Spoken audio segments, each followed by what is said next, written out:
As the tale of Delilah, the Snow Maiden, continues, she is said to have left Asaria with her valor unchallenged and her mind unwavering, aiding those who fell to sickness through the challenging journey across the Delicati shores and through to the Flamekeeper's Sea to Amaranth, along its southern isles, a land of perilous seas and equally problematic pirates. Whether or not these tales are true, none can say. Those who get close enough to Dallas to ask find themselves gripped with the unnatural fear of the fallen. And as for the Pirates of Rock's Roost, as their namesake states, they live free, relying on overwhelming strength and covet a secret more so than glittering gold. Very few are willing to bring the fight upon the unbreakable beak of the rock.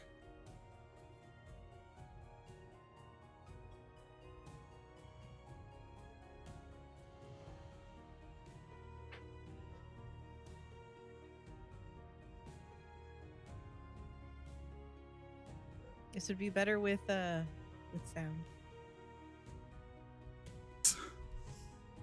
Welcome, travelers, to the Dragonleaf, a Teahouse where tales are told. My name is Caradon, and my players thought I was merely a god when they named me as such, but in secret, I'm the BBEG now.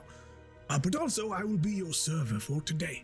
Our special is a smile, served with a heaping helping of mustache. I hope you enjoyed it. Now move along, citizen. I have to open up shop. If you like the content, leave a like, leave a complaint if you have one with my superiors. Oh, graciousness of Galahad. I'm late. It's time to open up shop. Hey! Hello, everyone. I didn't know you had How are a you? mastery over quick change, Adrian. I don't. That's the secret. It would have been great if we could have that audio, because I could hear you in the background, but no one else could, and you were being like, hip. You do a voiceover.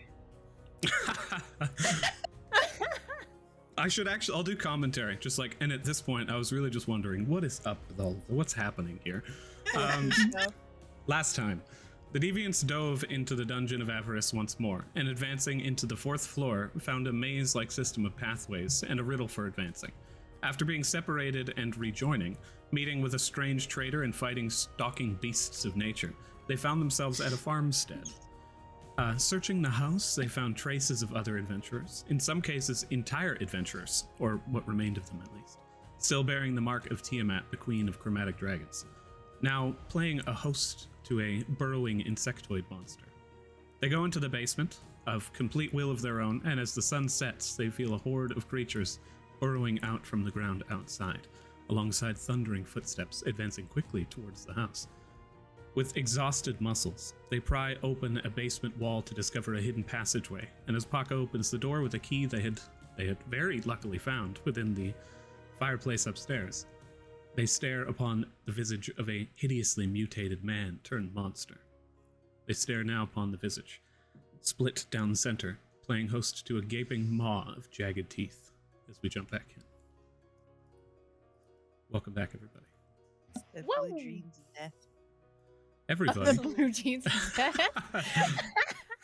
Oh, you guys know of the holy symbol. The holy symbol of The Tiamat. blue the holy jeans of blue death. jeans. If you zoom out on Tiamat, you see the heads, but then you just see some sick jeans. I like a picture. It's really just impossible. Like, the multiverse, and this is like Berry Blue Jeans, and our multiverse is now just like a fucking. That character is too amazing to reference here. Oh. In fact, he's wearing khakis now. Oh no! No, we like jeans. It's You guys, you don't get to actually fine. This is a democracy here. He's wearing jeans, but they're plaid. It's berry, not blue jeans. That's fine. They're corduroy jeans. Oh, Ooh, never mind. I corduroy. take it back. This Oh, I person have deserved to be those. What do you mutated. mean I'm just by kidding. that? I I'm own pants like kidding. that. I don't even remember what those are. Are they denim corduroy? Because I feel like that's impossible. You stop No, with your but they're blasphemy. All right. Let's just keep talking about this. Everybody roll initiative. I'm not in a map. Well, I am in a map, but I'm in the Yeah, big map. I'm a feather. Oh, I mean, only it's the very people who on are brand. important are here right now. It's Oh, on well, brand for okay. Matilda. There's no one. It's just me. It's just me, guys. It's just me. I have now brought you all in. Anka. Adrian's just like, you guys can sit there and I'll play by myself. You guys can just Nope. Whoa! Why did I roll with advantage for initiative? The game was just like, You're so you're ready. great. Actually, it made me roll with disadvantage. Okay, that was likely Oh, your exhaustion. I am exhausted. Thank you. I am Gabe, exhausted. for Exhaustion itself. remembering things that I don't remember. And Vincent, at the beginning of combat, as this creature moves in towards you, like from the center of the chest up straight to the top of the head, this individual has been split. The head is flopped back and it's just a featureless piece of the body. You see these just gaping teeth jagged out as it looks more like rib cage split down the center in the shape of teeth as it begins to hobble towards you with these massive arms just going to take a swing against Paka. You are first in the initiative. What do you do?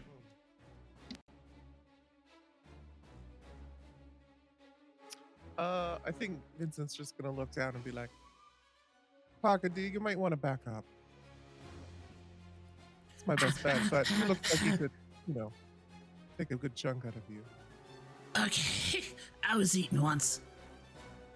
That's it. And he'll look towards the creature and just mind sliver it.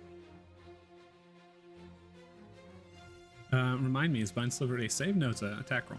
It is a save. Please roll a good saving throw. Nice. A generic saving throw. In saving throw, beautiful.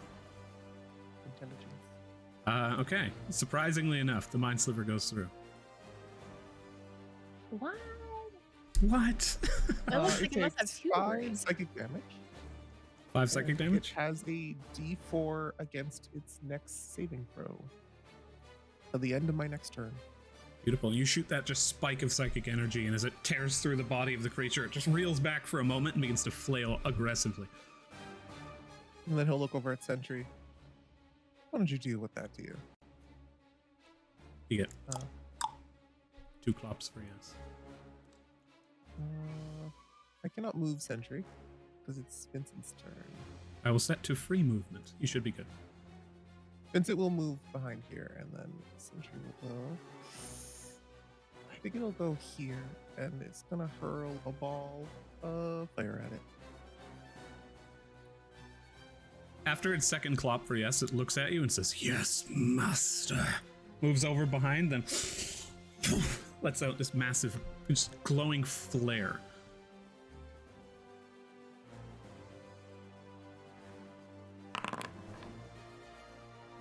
Oh, roll damage. I feel like a critical hit hits. Woo! Get it? I think he's about to. He's only. You can see his form shifting and wavering. You can probably sense it's not going to be up for much longer, and so it needs to impress its master.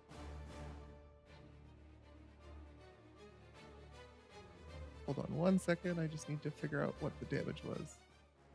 Ow. 19 fire damage. 19 fire damage. You just, the second the doorway opens, you're just like, get back, and then spike the creature. You see just psychic ripples of energy tear through it. Flame gouts across the creature's body, and as it begins to reel backwards, it is now bloodied. At the moment of it becoming bloodied, it is going to use charge. It's going to move immediately forward as it just slams, trying desperately to put the flame out. You see it stomp across both Bladebeak and Paka, making its way towards this location. There's an alarm goes off in her head. You just hear beep, beep, beep, beep, and or brrr, or ooh. Your choice. Of those three, I like to Oh, offer those freedom, three? but not enough. Keep the reins on. Bladebeak and Paka both fail to save as the creature begins to stomp and trample across and through. And you see them take a small chunk of damage. Ah! Paka is not immediately dead. Paka, as he gets stomped down once, falls unconscious. Yeah. Adrian kills Paka, we riot. We're just like, "Paka!" You're not at my house. I know where you live. Guys, don't riot. Please don't riot. Vincent, is that the end of your turn? Goodness. On Killian's turn, Killian is going to move outside of the area. Oh, if anyone was wondering, dear little Killian is away today. Thank you kindly. Killian takes aim with her McGurmick hunting rifle and takes a shot with a 22 to hit, pierces through the creature on the side, Bladebeak making a small swipe off to the edge, brings back for a charge. As the beak pulls back, a blade of force energy appears and goes to rake down the back of the creature that turns and elbows the face just in time for it to be deflected. Creature takes 15 points of piercing damage, and as the last shot goes through one side, through to the other, the body flaps together for a second before boom, slamming into the ground to the side, deceased. As you now look at the body of this strange creature that was laying there, you guys hear in the distance just boom, boom, boom, boom, boom, slamming of just a hefty body against wood. You hear above you, within the home, the sound of rattling wood as the side of the walls begins to be beset with creatures. You are technically out of initiative. I will turn you guys to free movement, and you may do so. Matilda, dear, can you heal Taka? I think we should go. Is anyone out healing? Yes, I can do that. And give Paka 2 healing lights. You run over towards Paka's body. He's laying down, his crocodilian mouth open wide, and the tongue just like bleh, off to the side, hanging off the ground. And as you run over and you just blast him with this healing energy. A full 6. Yeah, for the first one. Paka is no longer bloody.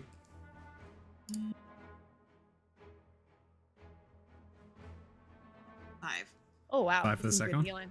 As you hit Paka with this healing, he just like opens his eyes, stands up, and he's like, "I feel great. Let's keep going." And Great, turns let's and get out of begins here. to walk down the pathway. Jojo's gonna lead the charge, since she has. Can you carry the body? I could. Yeah. It's gonna slow me down, right? That Not- will slow you down. But Oh, the it's like empty one? hollow, right? Yeah, the hollow That's body. true. Here, what's your carry capacity is more than enough. This person doesn't even really have any valuables on them. They don't have a pack. They don't have anything kind on their body. So as you grab them, you just throw them over your shoulder. I will give you a -2 to your dexterity saving throws. But aside from that, you can move them without movement penalty. Don't say they're not valuable. Their skin is. We should figure out how they can get identified later. In the rush, I think Jojo's not gonna check this door for traps and just try and open it. You run up to the door, you place your hand on it, you press it forward, and it's incredibly loose.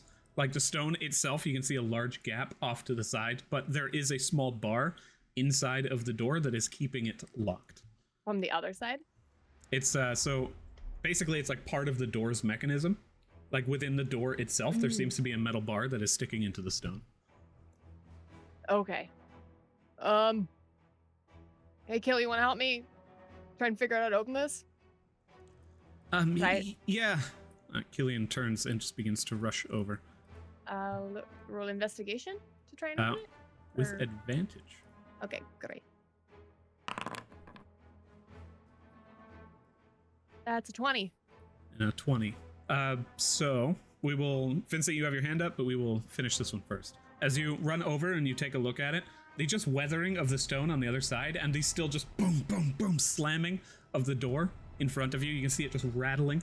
You can see shadows, or not shadows, sorry, but you can see just the faintest kind of like flashes of flesh on the inside, and you infer that it's likely one of the same creatures that you had just blasted. As you are looking at the door itself, it seems like it was designed to be jammed into the wall here, but investigating the inside, you can see that it's actually just barely hanging on with this metal. You think force is likely the best way to get this done. I could slam this open. You want to do Vincent's thing next? Yes, Vincent, you had your hand raised. Yeah, while they're rushing forward and trying to open the door, Vincent's gonna listen above. It sounds like someone's banging on the front door that we came in, right? Sounds like someone's banging on the front door and the windows and the sides and the roof, perhaps. You still hear those thundering footsteps, but in the distance, coming towards you.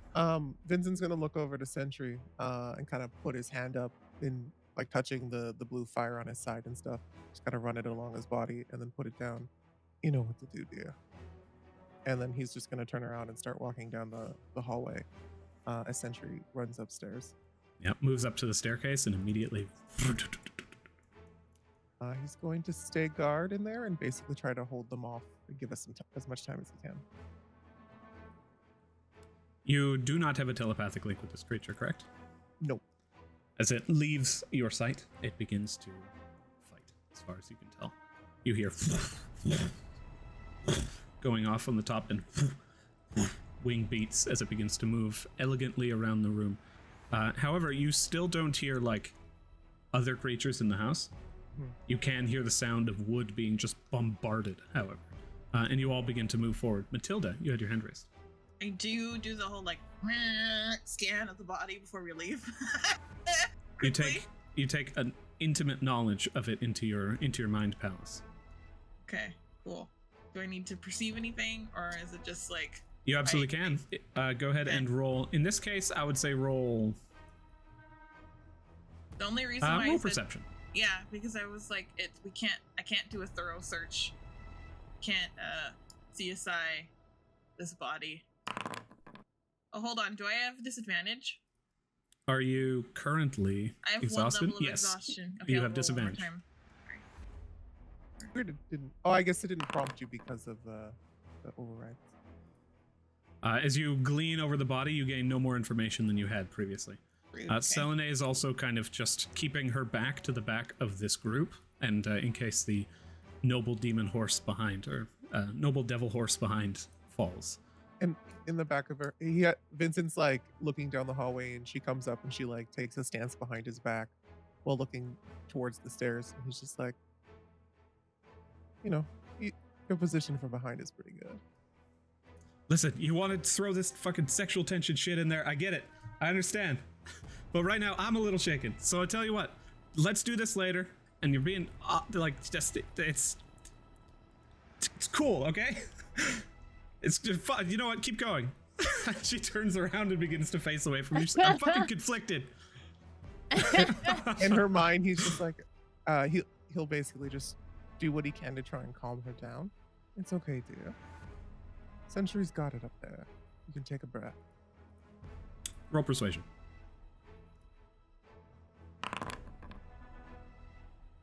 17. You hear her in her mind, but it's actually offset with her breathing, so it's like it's like actually mildly annoying. So eventually it's just like, okay, this is doubling up. Jojo, you reach the doorway and you kind of finish your investigation. Leaning back, Killian's looking at it. Killian kind of takes a do either of you have a crowbar? Crowbar. Pocket We does. did have a crowbar.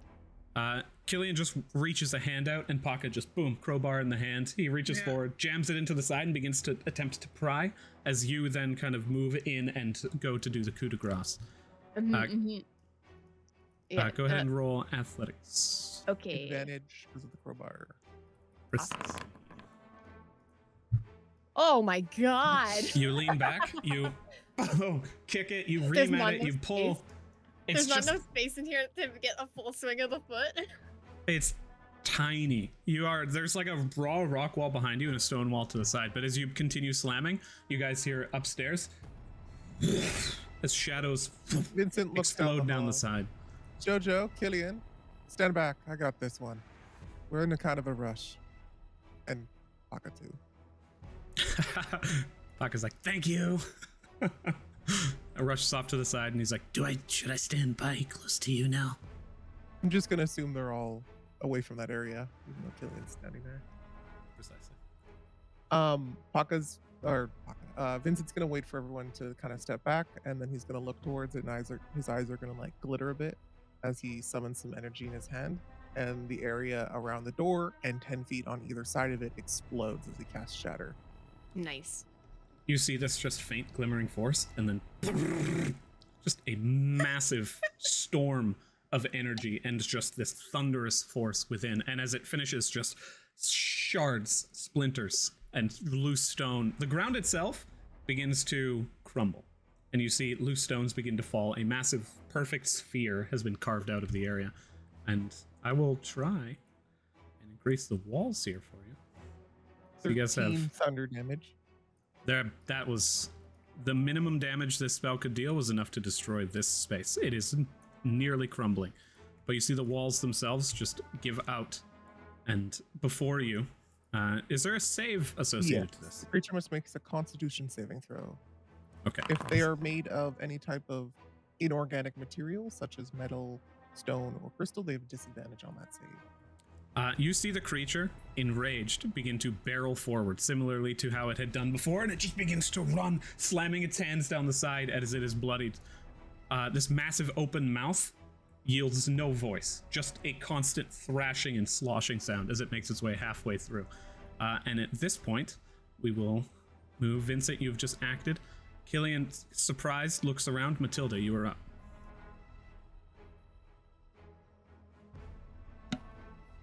All right. So from what I understand, is there's a creature at the end of the hallway? As you slide forward, you see them still just thrashing, slamming hands into the stone walls around you.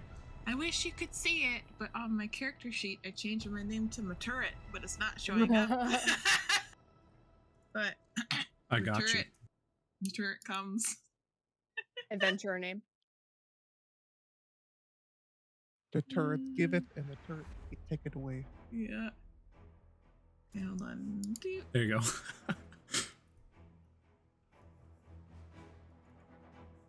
Come on, No. I'm targeting. No, we must target. What? You're targeting Taka as well. Yeah, hold on. I was like, wait. I don't want to. Matilda reaches aside, turns around, and says, "Now!" and blasts Paka in the face with an itty bitty. All right. Do I have disadvantage? No, right? Not on attack. Not on attacks. Oh boy. Oh, no. Oh, you turn, you slam, and with a critical failure, nobody is in front of you, so you're safe. But as you shoot, it slams into the side of the rock wall and does nothing. That's It just cannot the hurt first one, objects. It just blasts against the body of the creature and nothing. That's only the first roll. Oh my right? gosh. The Ouch. second one you aim, you're just like, haha, I was tricking you. I wanted to blind you. And you shoot the other wall, and just more force sparkles end up hitting the creature that continues barreling towards you. Anything with your bonus Oh, action? boy. Do this. And I say, would anyone else like a crack at it? Because that didn't go very well. Yep. Jojo, you were up. Yeah, Jojo's gonna run up to it. And I gotta go down there. And she's gonna try and shack it. Come on, let's go. Someone roll something good.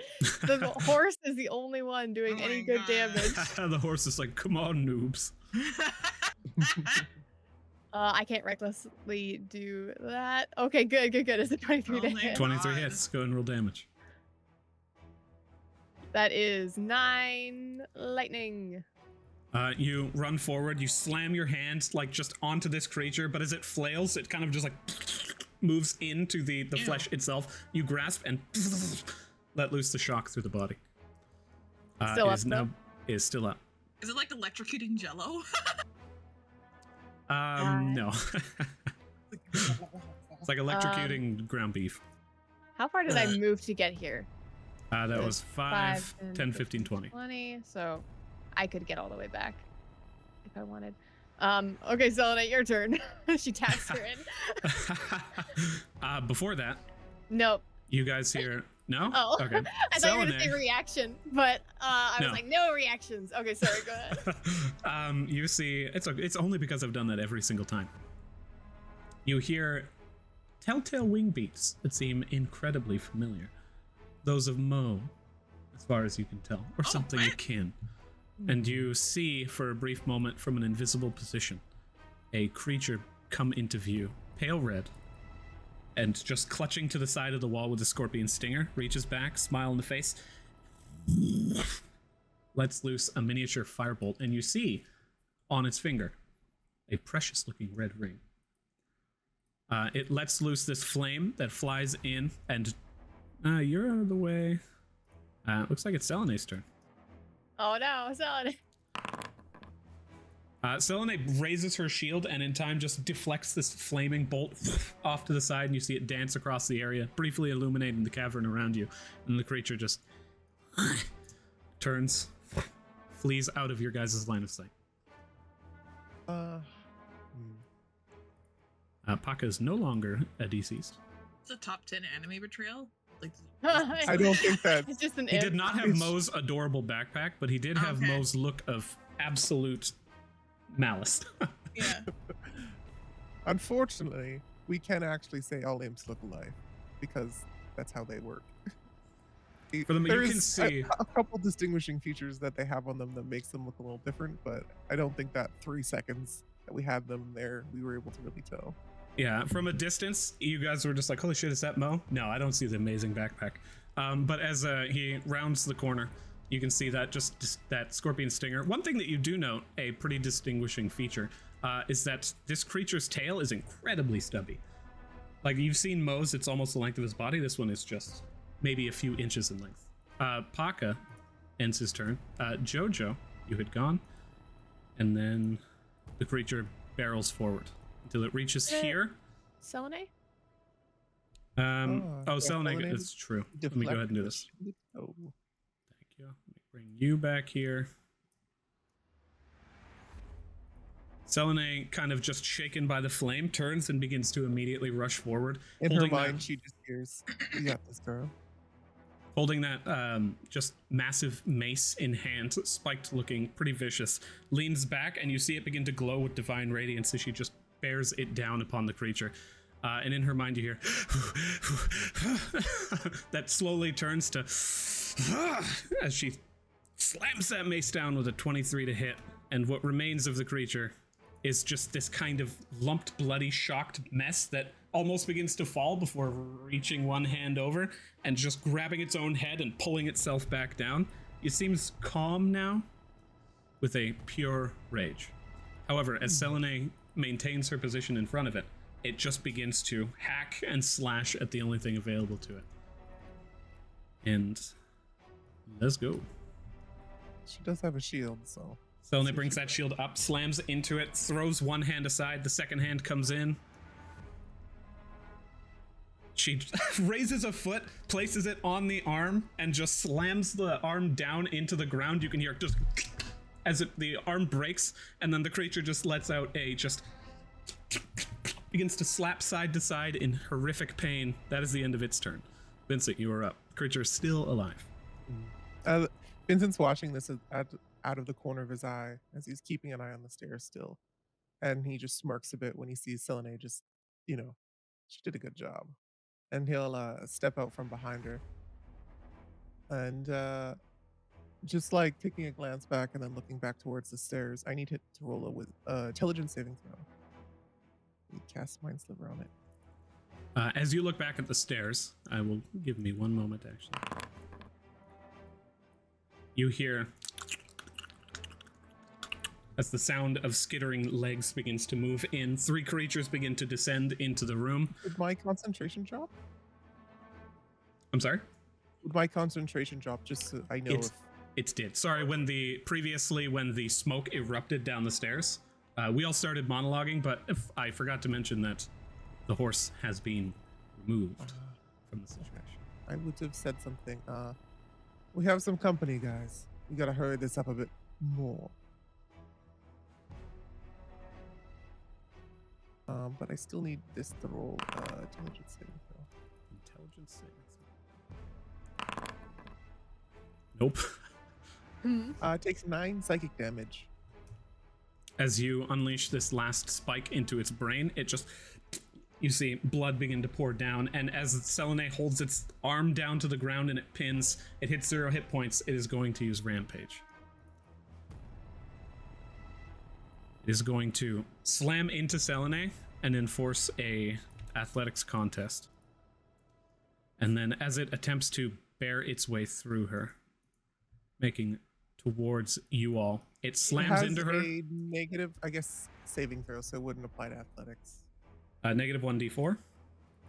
Leans, it slams back, slams into Selenay, shield in front, gets pulled aside. I did not subtract the 1d4, by the way. You don't and need to. as That's only for saving throws. Precisely. As it scrapes her back, you can see her feet kind of carry through the dust.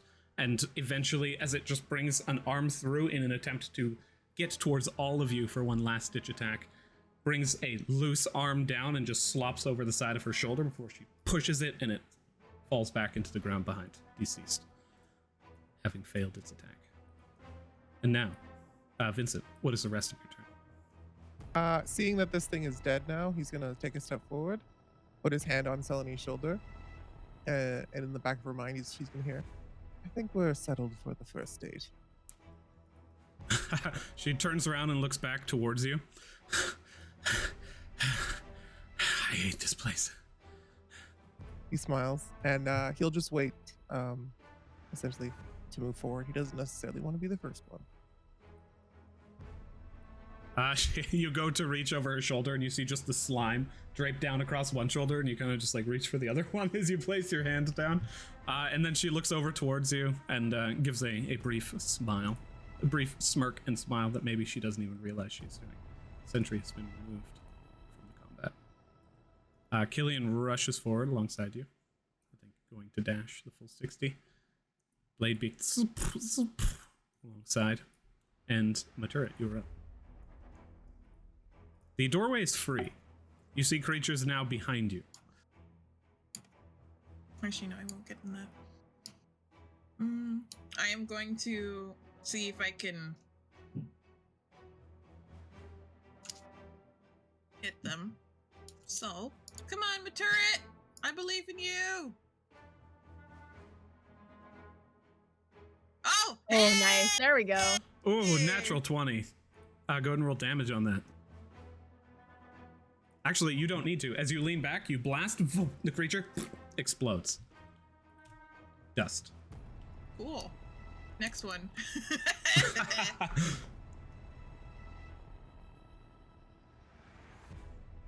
It's a 16 hit. 16 hits, blast, boom, boom. 2 of them sniped, blasting backwards, slamming against the side of the wall, leaving just goo that begins to turn to ash. Right. 5,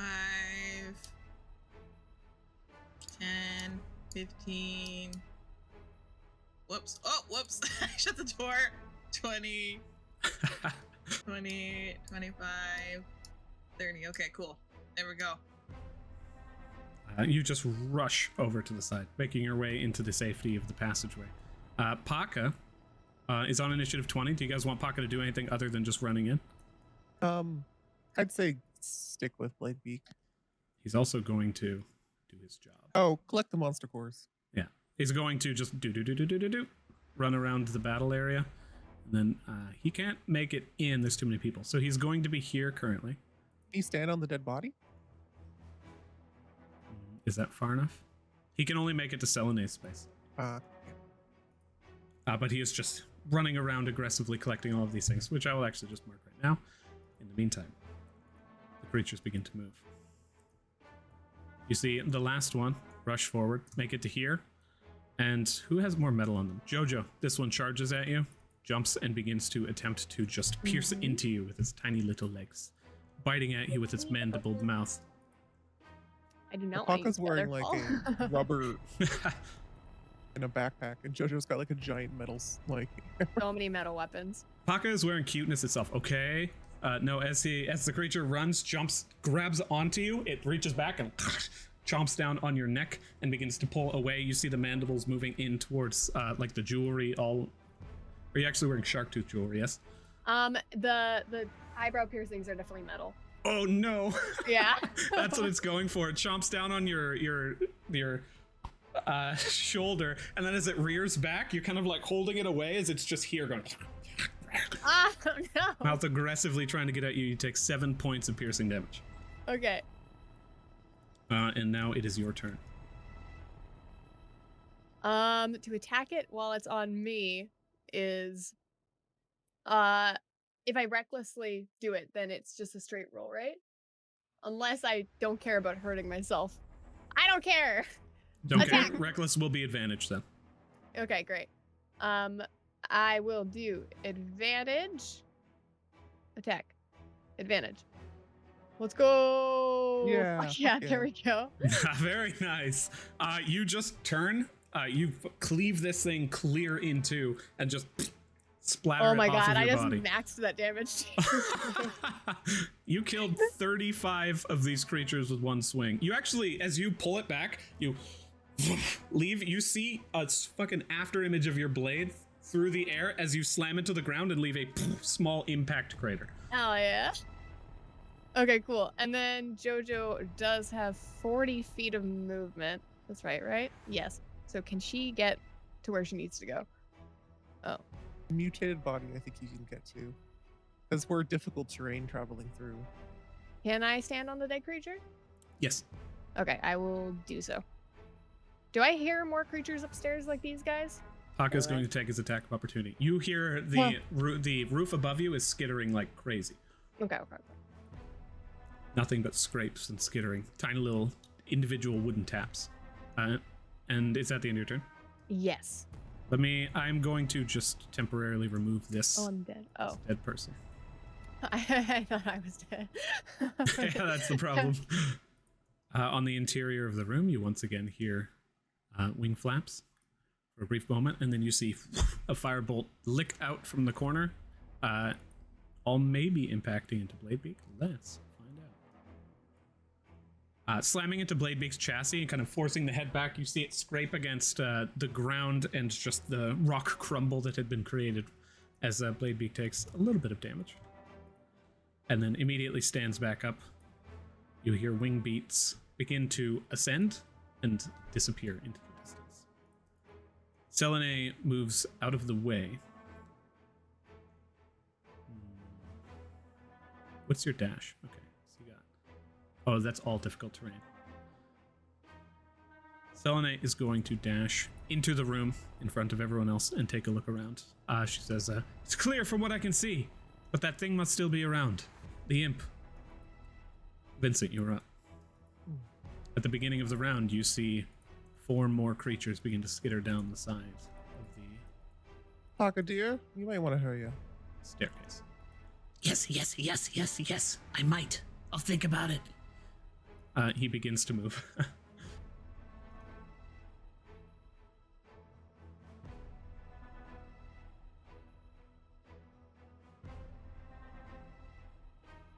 He can get to there. That's 55 feet movement. He has to use his action to dash. Or squeeze, I guess.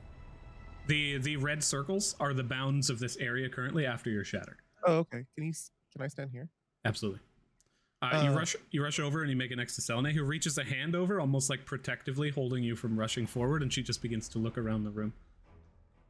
He looks at it and then he just looks up. In Infernal, he's gonna talk out. He's not gonna shout or anything.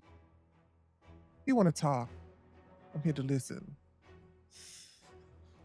Halfway through your statement, she turns her mace on you for a brief moment and just like, don't do that. Don't do that. You can see that she's calmer than she was before, but still a little bit on edge. He just basically kind of ignores that and just looks out. If there's any reaction to that. And it's basically end his turn. You don't hear any reaction. I would say actually roll intimidation.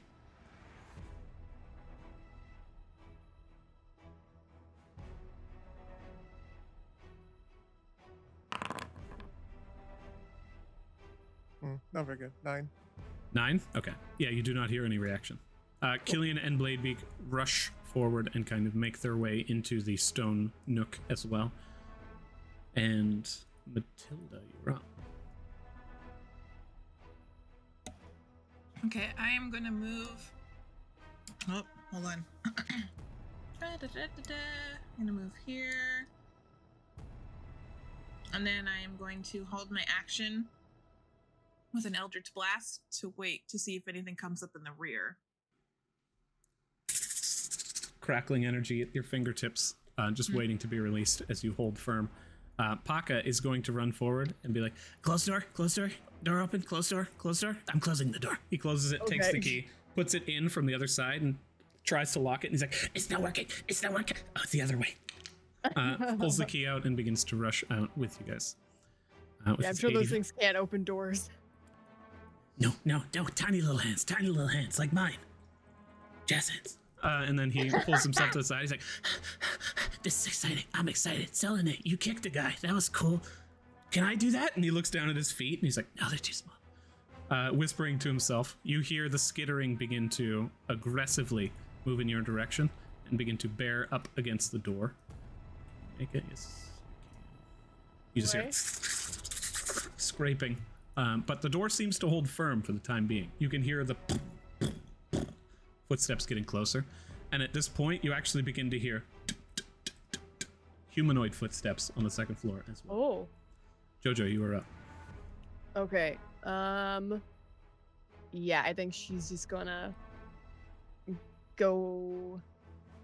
Actually, I think she's gonna.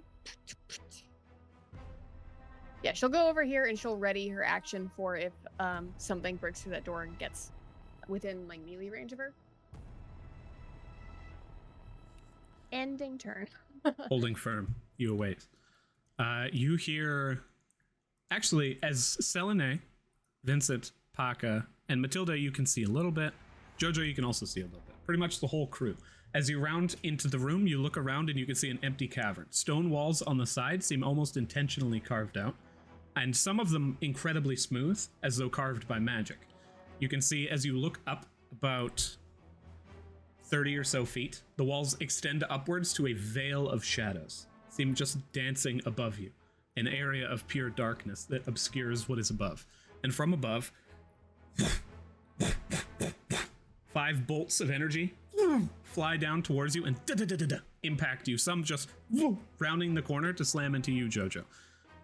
All 5 who are currently here, who seem the most a threat, which is Killian does not seem too much of a threat. So Bladebeak, Matilda, Jojo, Vincent, and Selene. 5 bolts fly into you, and you all take 5 points of force damage. Force damage? Force damage. Oh, I'm bloody. Did Bloody? Matilda It is now bloody. get hit? Matilda, you also got hit. Okay. I think all 3 of you are bloody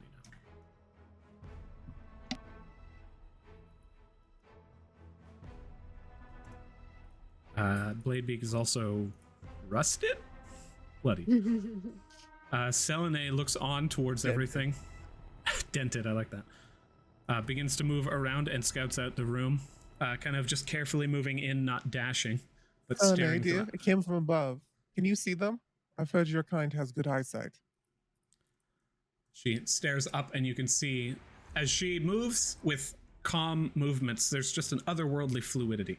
Like, her shoulders never dip from a specific height, and her eyes look in positions that are, from as far as you can deem, just perhaps the best place to hide in every direction with no wasted movements. As she reaches the side, you say that, Vincent, and just fluidly she looks up and glances. You almost seem like, you see like a starlight in her eyes. Like, within it is darkness itself. And as this energy begins to permeate, she says, I can't pierce through it. And she continues to just glance around the room. It appears like we're safe, but if creatures are invisible, I don't know where they might be. I know that imps have that ability. And Vincent, you're up.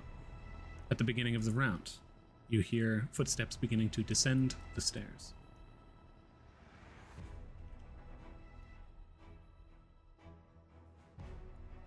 He'll look towards the rest of his party and in somewhat hushed tones.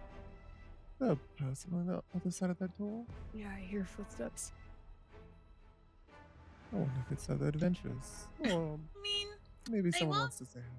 they won't be a person for long, because if they come in the door and scare us, they're going to be a heap of a person, or just a bunch of flesh. Well, let's see if they decide to reach out. Now, I think it's best if we try to hold our position. Vincent's gonna move forward a little bit. 15,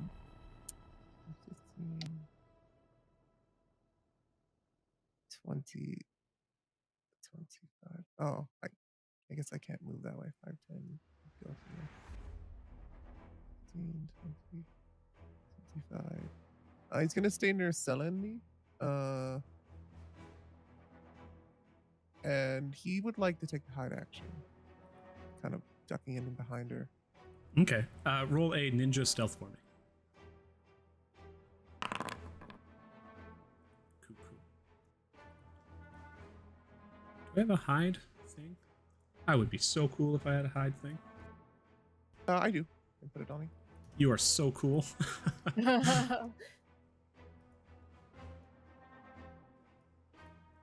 And is that the end of your turn? Yes, so he's just gonna keep an ear out. I hide, I skulk into the shadows, and then you hear violin as I begin to play bardic inspirations. I probably should not have asked.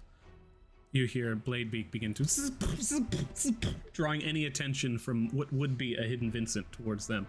And as they stomp their way in, I think Bladebeak and Killian are going to look at the wall. Bladebeak's legs turn forward and just begin to clamp in an attempt to climb. Well, athletics for Bladebeak. My goodness, Bladebeak has hecka athletics. Strong boy. They begin to move up 10 feet. They seem to climb effortlessly. And Maturit, you are up. Your crackling energy of your Eldritch Blast, you can hold it if you like, again, just burns an action. I would like to kind of math meme the general direction where those bolts came from and see if I can hit up in there and see if I get anything. I don't think you saw the origin of it. It seems to have been outside of your line of sight when they came. It's just that they were like... Okay, or actually, no, that's not true. I'm sorry. Go ahead and roll. It is dark in here, though. That's the issue. She is emitting light. Matilda herself is emitting light. Yeah. Go ahead and, roll investigation. Disadvantage. Yes. Yes. 1 level exhaustion. Indeed. Oh no, one was a natural 20. What the fuck? It was the actual roll 2 that you negated. That sucks. 20 and 2. You look, but you cannot get a bead. Okay. Then...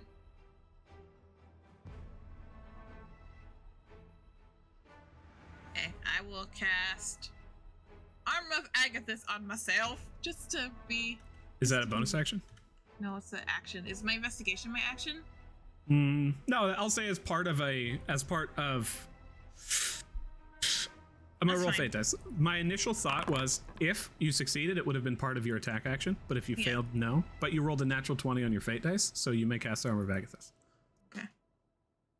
Thanks. 90.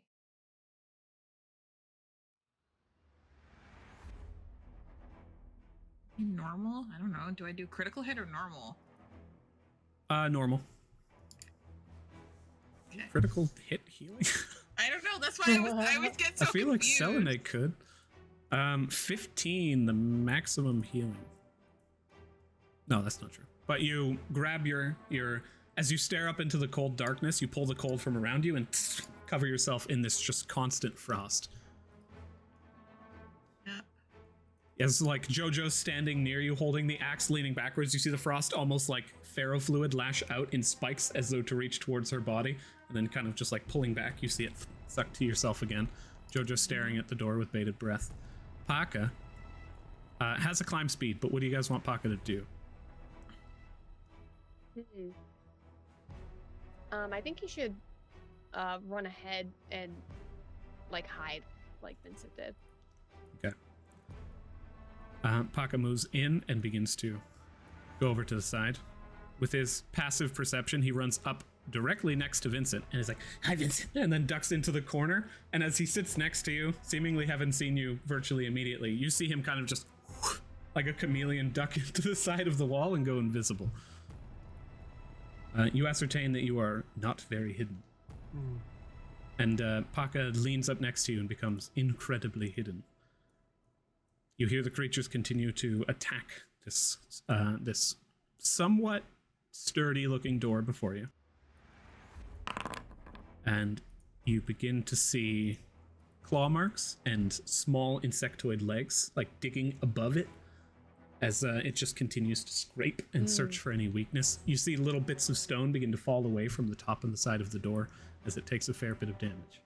And Jojo, you are up. This like cavern that's sort of dug out, like the veil of darkness is overhead. How high up is that? 30 feet. It's 30 feet.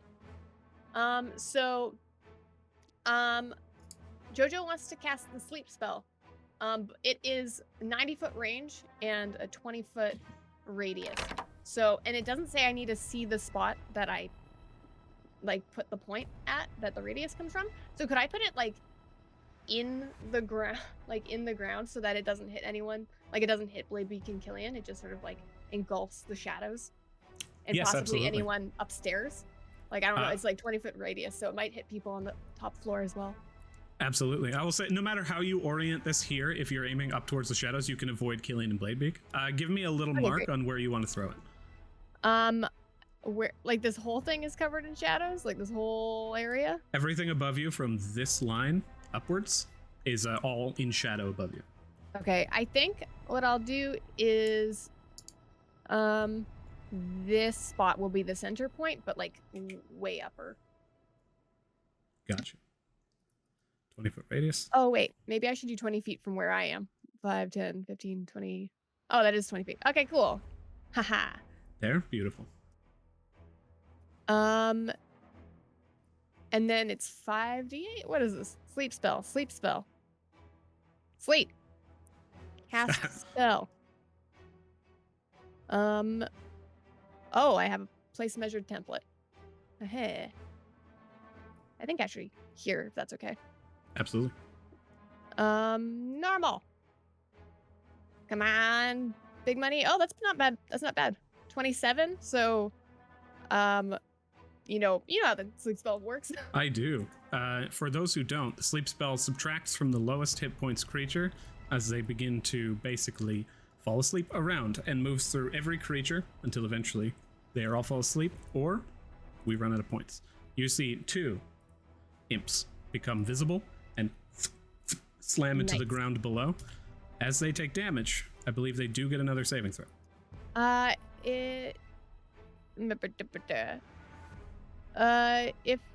I'm so sorry. I'm just gonna read this whole thing. Starts with the creature that has lowest hit points. Each creature affected by the spell falls unconscious until the spell ends. The sleeper takes damage, so it just ends. It ends? Okay. Yeah. But here's the thing. From the fall, as they descend and slam into the ground, you just hear bones breaking. They slam in. You see as they begin to flitter away to dust, these 2 imps, one directly next to Paka and in view of Vincent and Selene, hits the ground and immediately dies from the impact. Nice. And one that Killian sees hits the ground, immediately dies from the impact. One drops a wand and one drops a ring. Ooh, nice. This one dropped a ring. This one dropped a wand. Sorry, I ended my turn, but I do think I want to move forward more. I only moved 5, 10, so I have another 30 feet. If I could just like... Absolutely. We're in free movement right now. Oh, great. I have so many things selected right now. Oh, and I'm on the thing. I'm sorry. I don't know how I'm doing any of this. Oh, am I still? I don't know how to You're edit. on your AoE tab, I think. And the thing is that I don't think I am, so I'm confused. How do I end it? On the left side of the screen, are you on the little human button? I am on the little human button. Okay. You may be still placing measured template. Let me delete this one and that one. So click your character. Just left click. Do you have the little border around you now? I'm still doing it. Oh Okay. no. Tell you what, where do you want to move? And then after your turn, I will refresh, or you should refresh. I'll just move right here. I'm sorry. Excellent. No problem. You begin to just charge forward and moving underneath Bladebeak, you look up and see just like the ascending steel bird. And as you reach your position, the imps have Oh, fallen. could I item interaction pick up that wand of, I assume, magic missile? You would have to. You would not be able to reach where Oh. you currently are. I see where they are. Yeah. Okay, cool. You can reach them instead if you like, which would just be here. Paco will pick him up. It's fine. Perfect. Back to where you are. And then Vincent, beginning of the new round. You begin to hear more creatures ascending or descending the staircase as more appear, but you also hear silence as the creature stops skittering. Something reaches the doorway and you begin to hear the door handle move, which indicates something of higher intelligence. And Control it is now your turn. Matilda's gonna die. My boss just showed up. Oh my goodness. I have been binging Stranger Things and I'm like, oh no, it's the mind flare. I'm like, oh shit, that's a real D&D monster. I hope not. I hope not. I do too. Not evil. Vincent, you are up. Vincent's just going. Does he still think there's more imps up there? Or The two that were here, as you look around, you never know around you. Like, but of the threats, you see that you know that 2 bodies fell. he looks towards where Paka was. He can't see him now. Dear, do you mind grabbing the loot? I saw something on the imps. He descends from the shadows and begins to. He looks up towards you epically and it's just like, Yeah.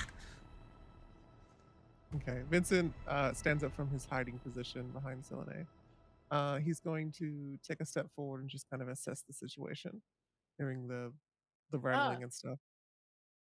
Hello. Hey. Just gonna see if there's any more around. And Vincent's gonna look up, and in Infernal, he's just gonna basically say out, "You don't want to wind up like your friends. If there's any more of you around, either make yourself known, or leave us the fuck alone."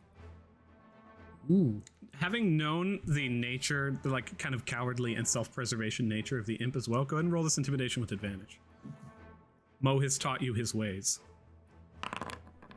Being a little bitch. 24. You hear wing flaps attempting to flee. Vincent smirks a little bit and takes a step forward. 15, 20. There's no more where to go, right? It's just wall. It's as you glance around and Selene and Paka have taken a pretty good look around, you know that you are currently at the bottom of a pit. Nowhere to go but up. Oh. Matilda dear, why don't you come over here? I can try and block off the cavern on that side. I just don't want the rocks to fall on you.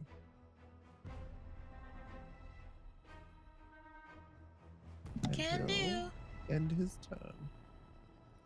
Killian and Bade Bleak continue to climb.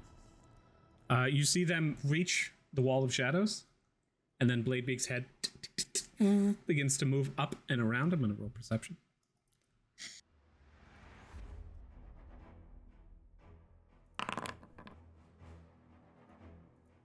Glancing through the shadows, Bladebeak brings the head back down briefly, and then the head turns around, and Killian looks down towards you all and says, "There's one thing up here. It seems to know we're down here. But..." And then Killian will cast Heroism on herself. "But we have to go." And then turns the attention upwards, and Bladebeak climbs the last few feet, ascending into the darkness. And Maturit, you are up. Maturit wants to hold the dash action because I'm really fucking curious who's coming through this door. So like because we heard the door doing the like thing, right? You did. So I am holding my action to dash as soon as I just get a bead on who they are to be like run 60 feet towards my friends. Okay.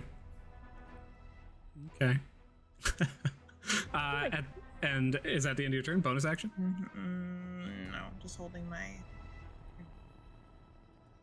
Most excellent. Paka runs the ever-loving heck around this area, gathering up the items that had fallen previously and the stones, and begins to climb, making himself all the way up as well to the dark wall, and looks up and just like pokes a nose through and is like, "It's cold," before making his way up and through.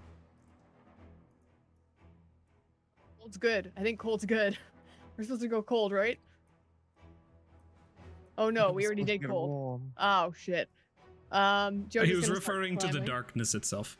Oh, cool. You Just start climbing. start climbing? Excellent. You can hear creatures skittering around in the other room again, and the doorway itself jiggles for a few moments before you hear the sound of wood touching against wood, and then the doorway explodes. You see the handle just boom, torn out, launches back in splinters, and as the doorway slowly slides open, you see behind a humanoid-looking, strange... It looks akin to the blue creatures you had seen before, but more decorated, and sitting astride a dog-like creature with a wide, flat-brimmed mouth that is also just prowling forward. You don't know whether it's riding this creature or the two creatures are fused together. And as it slowly turns its attention towards you and looks in, you may now dash.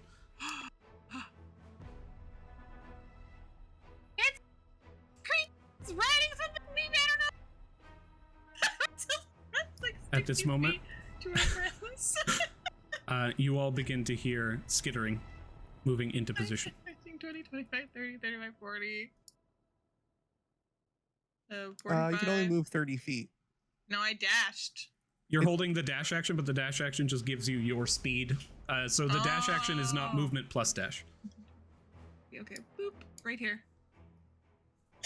You turn and as soon as you get a view of this creature, you've sated this curiosity of yours and you turn and you begin to run, just scanning it from top to bottom. As you make your way into the room, you look around and see people beginning to ascend the wall. And Jojo, go ahead and roll athletics for me. Okay, I will roll athletics. Deep, deep, deep, deep, deep, deep. Athletics, normal. Oh, thank goodness. That was very close to being a natural one for me. Slamming your hands into the wall, you're like making handholds yourself under the grip of your own strength as you climb. And you can make it the full 30 feet if you like. Yeah, I'll do that. You pass through the area of darkness, and you basically see like 5 extra feet. You can crest to the top, and you can see the platform's top. As you begin to approach, you can hear like this creature off in the distance that just seems to be awaiting. You cannot hear anything more than the one. Okay, can I see through the veil from this side? Like You are now above the veil. Awesome. Let me just drag you over here. And now, as we have kind of reached an area in which people are good. Killian and Blade could actually be here.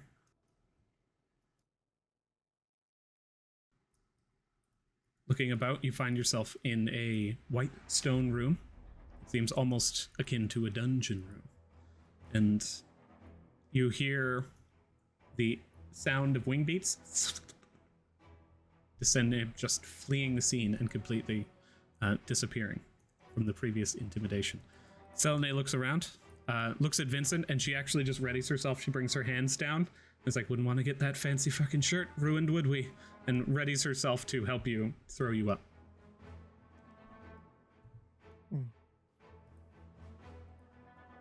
Vincent, you are up. You have advantage on this athletics check if you wish. He is going to look towards her on her turn still and just be like, "It's okay, dear. Just make your way up. I got myself." Okay. In that instance, then I think she probably would athletics her way up. She reaches over, she throws her mace in the side, grabs onto the wall, and begins to climb. Not incredibly effectively, but with a dash action, she does manage to make it up. Just 330 feet, apparently. Is anyone still on the ground? Me, Matilda. a turret. Vincent looks over towards you. Do you have any means to get up there? 'Cause No. he looks down at your physique. Yes. No. I guess she agrees. You're like looking at her position. She's like, yes, I know. Selene reaches a hand out from the side of the wall. I'm just not thinking of these things, but Selene would not be like, yeah, fuck you, Matilda. So she reaches basically like 10 feet and reaches a hand down to try and help you, giving you advantage. So basically a straight roll, I'm assuming, because I have disadvantage. So Jojo, did dear, so did don't many. we have a rope? Yes. Thought one of us had a rope of climbing. Oh, not of climbing. I just have rope. Jojo, rope of climbing. It might I have do been not have a rope. Killian. I mean- We'll just hold off on that. I know we have can a check. normal rope on Haka. We have a rope of entanglement. Ah, I mean, you could throw that down. And Yeah, I don't can mistake yell. those. Yeah. either way, we have rope. Vincent will, assessing the situation, those creatures that are storming in the front, have they reached this area yet or no? They have not. Looking back at his companions and looking up, he's going to look towards it and saying a word in Infernal. He's going to try and collapse the cavern around that area using Shatter. Roll. Here's what I think. It's already pretty much crumbling. As you turn your attention towards the cavern and you cast Shatter, roll damage. And let me do this save as well. 1 sec. You hear, first off, one creature just crush under the force of it. As you cast the same area over the weakened space that you had blasted before. The final bits of the foundations, 15, perfect. Final bits of the foundation behind begin to crumble down. Let me actually ascertain the location of this above. Roll a fate dice.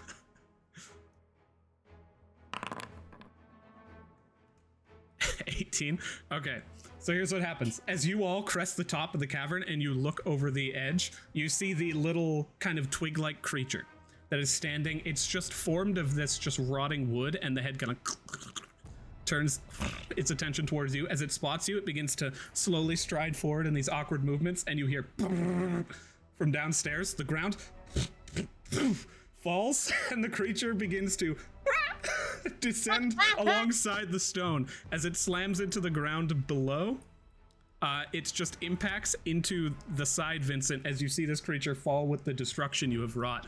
Slams into the ground, falls prone, and takes, that is 3d6 fall damage. Okay, 11 points of fall damage. That's so good. The creature dies as the stones begin to cave in around it. It reaches a hand out, and the entire area is filled with stone. You hear the skittering continue. You guys are effectively out of combat. Everyone knows fall damage is the best damage. I like to think What happens to you? I like to think during that, like Vincent said the infernal word, and then his keyboard, like the piano keys start showing up in front of him, and he plays like an eerie melody that echoes through the halls and causes the reverberations. Oh, that's so cool. As you all find yourselves here, you can hear the skittering on the other side continuing. Some of these creatures have survived. In fact, from the shaking of the ground above you, they seem nearly infinite. You guys have not an insubstantial amount of time. The stones before you seem, that's like easily 20, 25, 30 plus feet of stone to dig through. Whether or not they have the means to do that either quickly or at all is unknown, but you can hear movement on the other side. Mm-hmm. As you all look onwards towards this, you can choose to take 10 and immediately succeed this check, or you can roll athletics. Here's what I will say, actually. Roll athletics. If you fail, it will take 10. Can we do acrobatics instead? Absolutely not. Oh. Get up If you can explain to me how you, Matilda, with a +0 dexterity, can jump 10 feet wall to wall like some kind of Eldritch Mario, you let me know. Gonna cast, Mario. I was thinking of casting borrowed knowledge on myself to add my proficiency to my acrobatics, and then I would have a +3 to my acrobatics instead of a +0. +3. And then I would be proficient because my proficiency is +0. And if you do borrowed knowledge, you can add your proficiency to any skill of your choice. You still have disadvantage on it though. I know because I'm tired. Here's what I'm gonna say. That sounds pretty fucking cool. Just tell me what your borrowed knowledge looks like. Let me think. I like to think that. Does it requires a book worth at least 25 gold? You can incorporate that in the spell. Her she has an enduring book as well as the tome itself. I was trying to give her like ideas for how it would look. I like to think that the book like appears and there's like beside her there's a feather like quill writing on it, and then it like the words start like melting off the page and it goes like into Matilda's ear, and her eyes do like weird like not like numbers but just like weird like freaky shit, and it like goes through until it makes its way to the one side. And then it like does the whole like shishing thing that her hex does, and then she has the knowledge, but it like legitimately like seeps into her brain through her ear. As you kind of pull this expert training from the ether of the thousands and thousands of spirits that come before you that were trained acrobats and insane hunters and like those who dove from tree branch to tree branch, you find your body lithe and your movements fluid. Go ahead and roll athletics here, or acrobatics. Now, after all of that, I'm like, no, roll athletics. Yeah, okay, hold on. Will it know to do it with borrowed knowledge or automatically, or probably not, huh? No, No. we'll just add your proficiency afterwards. Okay, hold on, It's I'll plus do 3. plus, oh, hold on. Plus 3. Oh, that's minus 3. What the heck? Holy shit. I don't understand how keyboards work. Okay, here we go. Disadvantage. Acrobatics. Oh my god. Oh, no. As among the first times you have used this ability, you find that like focus lacking, and as the knowledge like enters into your mind, you place your foot on the side of the wall, you jump, you try to grab onto the other side, you kind of hit it, and then you just begin to scrape down and you hit the ground. As you look up, it just seems a bit out of your reach right now, but that spark of inspiration sat within you for a moment. Haka, dear, do you want to give Jojo the rope to throw down? You just see descending from the darkness above, just a small rope. Alright, I climb up the rope and it doesn't look as stupid as it did the first time I did it. With the addition of rope, you guys climb up safely. Paka will go to the north, where he currently... Actually, no, he's going to go to the center platform. As he pulls you up, Vincent, Matilda goes up first. You arrive on the center platform, and you can see two kind of attached rope bridges, seemingly relatively old, have been here for quite some time. And then after that, Selene just continues to climb, having already been 10 feet up. She's like, whatever. And makes her way up towards the top, leaning down towards Vincent. And Vincent, you climb the rope up, eventually reaching the same area as the rest of the party. You can see the large hole in the stone that is now caved downward from where the creature descended. You see a doorway to the northwest, a doorway to the northeast, and an open pathway to the south of you all. Thinking back on the destruction of what Vincent did, how long do you think it would take them to get through that if they just really wanted to? They might not even have the capabilities to. Roll investigation. Can I help? This is just something Vincent's thinking about right now. Okay, sorry. Okay. Actually, I'd be at disadvantage, but I'm sure I won't roll lower than that. With the availability, Yeah, it's 5. yeah, with the availability of the information to you, you just can't wager a safe guess. Mhm. And Jojo, do you want to roll one more d20? I think you rolled athletics without disadvantage. I don't have disadvantage. Do it anyway. No, I'm just kidding. Okay. You reach the top and you kind of stand off to the side.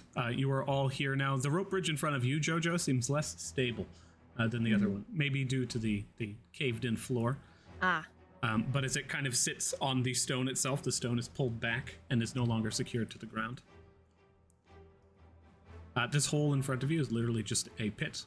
So there's a thin ledge around the sides leading towards the door to the northwest, but you're not sure how sturdy it is. Is there like a distinct temperature difference between each like pathway that you can kind of feel radiating, or like wind or something? Because I know that there's doors, but there's also an open pathway. Roll, this would just be perception. Roll a constitution-based perception. Really? So constitution, and if you have proficiency, add your proficiency bonus. Okay. It'll just be the same, so I'll just roll what I have at the moment. Gotcha. You can feel that the southern pathway is warmer than as you kind of like move about and try and see the difference in temperature. South seems warmer. I don't know if this has anything to do with the poem, because the next part is supposed to be fire burning, so I don't know if that means that we're supposed to go towards the warmer area. South feels warm, but doors are shut, so yeah. It does seem like the path goes towards the west that direction, and that's the direction of the burning plains too, according to that map. Which way is north, Adrian? North is north on the map at current. So Yeah, west would be north. this way. North is this way, and then we want to go that Do we way. want to? Hey, Oh, Kill, that could way. you possibly like use your mage hand to see if this door's unlocked? Well, Vincent moves back. Also, we can't hear you, Adrian. Oh, sorry, I wasn't pressing the button. Killian summons a green hand that begins to hover over the open pit towards the doorway. And as it reaches forward, doorway opens. You look in and you see just a thin stone pillar and yet another room. As it opens, you can hear suction and wind pours in. Does not seem like this room has seen open doors in quite some time. Can I just have a second? I'm just gonna check this thing out. She's gonna summon the flump, and go over to. Actually, she's just gonna stay where she is, and put her sight in the flump's gambit and send them to take a peek into that room. And everyone's heads quickly. Vincent will just poke it and be like, I'm not sure why, but if there was imps around on this floor, just keep an eye out. There could be something fiendish about. Here's what I'm going to do for you. Though this is an amazing flump, here is your rat. You should be able to move this rat as you deem fit. Can you see through the eyes of your familiar? I cannot. Gotcha. As you begin to move, it actually doesn't have dark vision. So as you move into That's the not a area, dark vision? Oh my goodness. you look about. Dark vision 30 feet. thought they Actually, did. let me update that. Yeah. It wouldn't make sense otherwise. Well, cats don't have dark vision in 5th edition, so. which is I real mean, technically, stupid. cats have low light vision. Cats don't have vision in pure darkness either. Cats just have exceptional low light vision. As Gambit begins to look about, you can see that there is a door here, and a set of double doors up here. But the room itself is empty. Yeah, there's a bunch of doors this way. Do we still want to go south? I'd say the heat is it's a good guess. I don't doubt Matilda. Her instincts, or her intelligence at least, seem to be very good. Okay. Soundla's like, you might have thought that was like a nice thing to say. He just smirks and kind of looks down the hall. You guys, it's up to you guys to determine whether he was complimenting or not. The nature of theory is that there are no absolutes. So, they're not wrong. Is this So- bridge gonna support me if I walk on this? Am I gonna Well, fall through? I It just would've supported crossed it. Vincent pretty well. Eh. And then go across. You guys, I know you just put this rat on the board, but I was gonna unsummon the flump. Is there like a good way for me to, or is it fine for you to pop that in every time? Because I do plan on just like summoning them and resummoning them and unsummoning them. yeah, for sure, I can just pop them in. Okay, cool. You guys, Selene takes a look down the pathway and says, I see 4 pillars and a long pathway. No people, as far as I can tell. No creatures. Does anyone want to take the lead? Selene will take a step forward and says, does anybody know what to look for traps and such? That was never my forte. Yeah, I can keep an eye out for that. Go ahead and roll perception. I can help. Go ahead and roll perception with advantage. Does anybody have Thieves' Tools proficiency? Doesn't Killian Killian? does? Killian does. You may roll this also with, I guess that would be no bonus in the first place. You guys are all beginning to move forward. Paka rushes forward. You asked Paka to do something earlier. Oh, it was the rope. He pulled the rope back up and threw it in his pack. Yeah. And I also asked him to grab the rings and the wand, like the items. he did that a little while ago. As you all begin to move, Jojo, you do not see any traps. As you begin to move forward, you do see these 4 pillars before you, kind of standing. They almost seem ceremonial in some form. You can see that they are kind of carved into these intricate runic patterns, but no traps down the hallway as far as you can see. The stone ground is solid, and the walls themselves bear nothing but just cobble.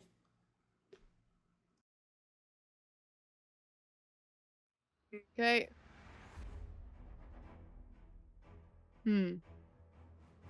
There's another door behind the pillars.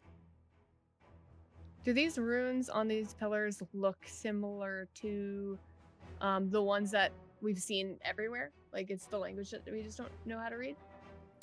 No, it's actually quite different. Vincent, as you approach, you can see that they are in fact abyssal runes. I can't speak Abyssal.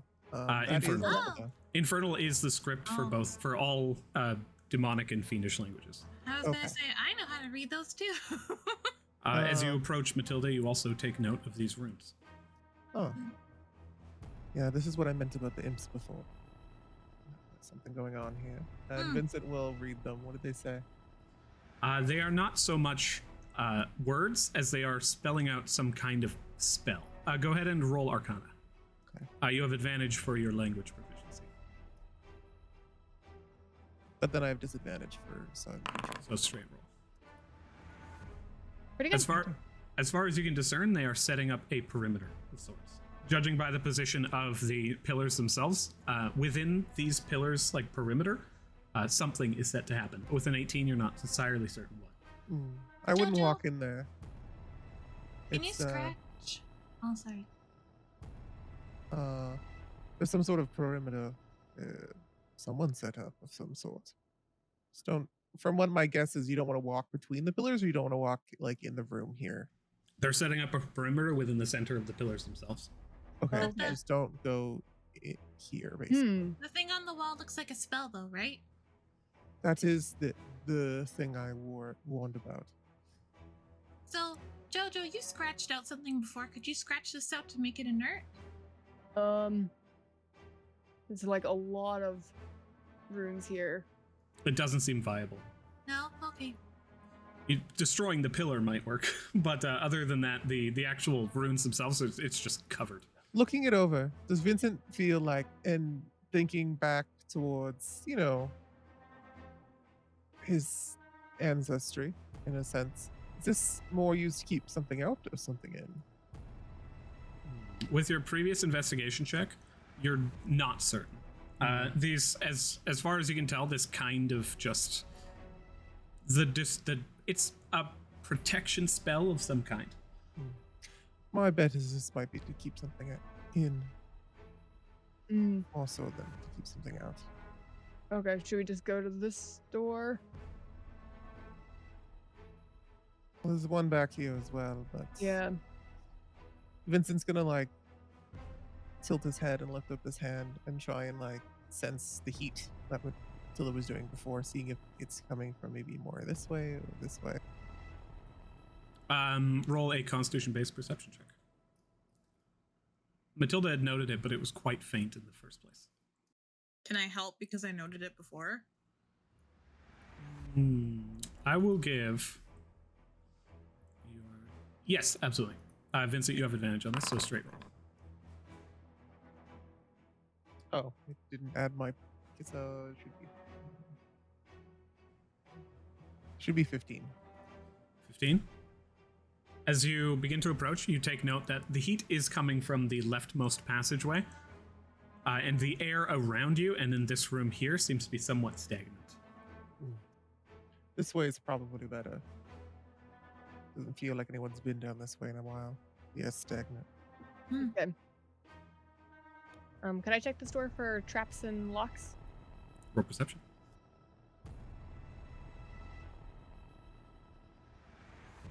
Papa dear, can you hand me a drink? 15? Water skin, or wine skin hands it up towards you. 15, you begin to investigate the door. The first thing you take note of as you begin to look into it, like the faint touch of the doorway always determines if there's tension on the other side. And as you begin to move the door handle down, it stops immediately. This door is locked. But you do not notice any traps on it. Okay. And it doesn't look like it's the burnt lock with the same key? It does not. The key on this doorway is made of banded iron. Or the lock on this doorway. Hey, Parker, we don't have any key that matches this block, right? Losing track of all the keys. Pulls out a bunch. She's like, We got a copper key. We got a key with an owl on it. This one's my favorite one. His name is Garibaldi. This one is I got a wooden fish. Sit away. no, nothing like that one. Okay. Kill, you want to take a shot at this? Yeah, I got it. It's still bounding with heroism. Approaches. Like all the status effects: asleep, unconscious, prone. Oh, yeah, that's because of Playbeak. I can go ahead and get rid of the vast majority of those. Approaching the doorway, Killian places the thieves' tools within and attempting to jimmy the lock. Pulls it up and aside, but the tumblers are simply too difficult for the tools at hand. It's not going to work. Can I firebolt the lock and then or the doorknob? First roll an attack roll. Despite, it's not about missing the door for situations like these, it's about whether or not the blast can do damage to the doorway. Yeah. Matilda, dear, before you do that, I have a better idea. You melt the lock in place, it might actually make it harder to get through. Mm-hmm. He'll hand back his wineskin. Can I have my water skin this time, Baka? Oh, yeah. Puts away the wineskin. Pulls out water, hands it to you. Okay. He'll squeeze down the hallway, or just wait for people to move, because he assumes that they would know he needs to come get down. out of your way. He'll walk towards the door. He'll uncork the bottle, and then you'll see water start swimming out of the bottle in front of him, form into a globe. As he waters it, and then it's gonna slip into both the lock and the hinges, and then he's gonna freeze them. The hinges are visible from this side. They're kind of rooted into the stone wall itself, and it goes into the lock, and all of them begin to just frost over. Go ahead and roll for me, and roll a spellcasting ability modifier check. So charisma.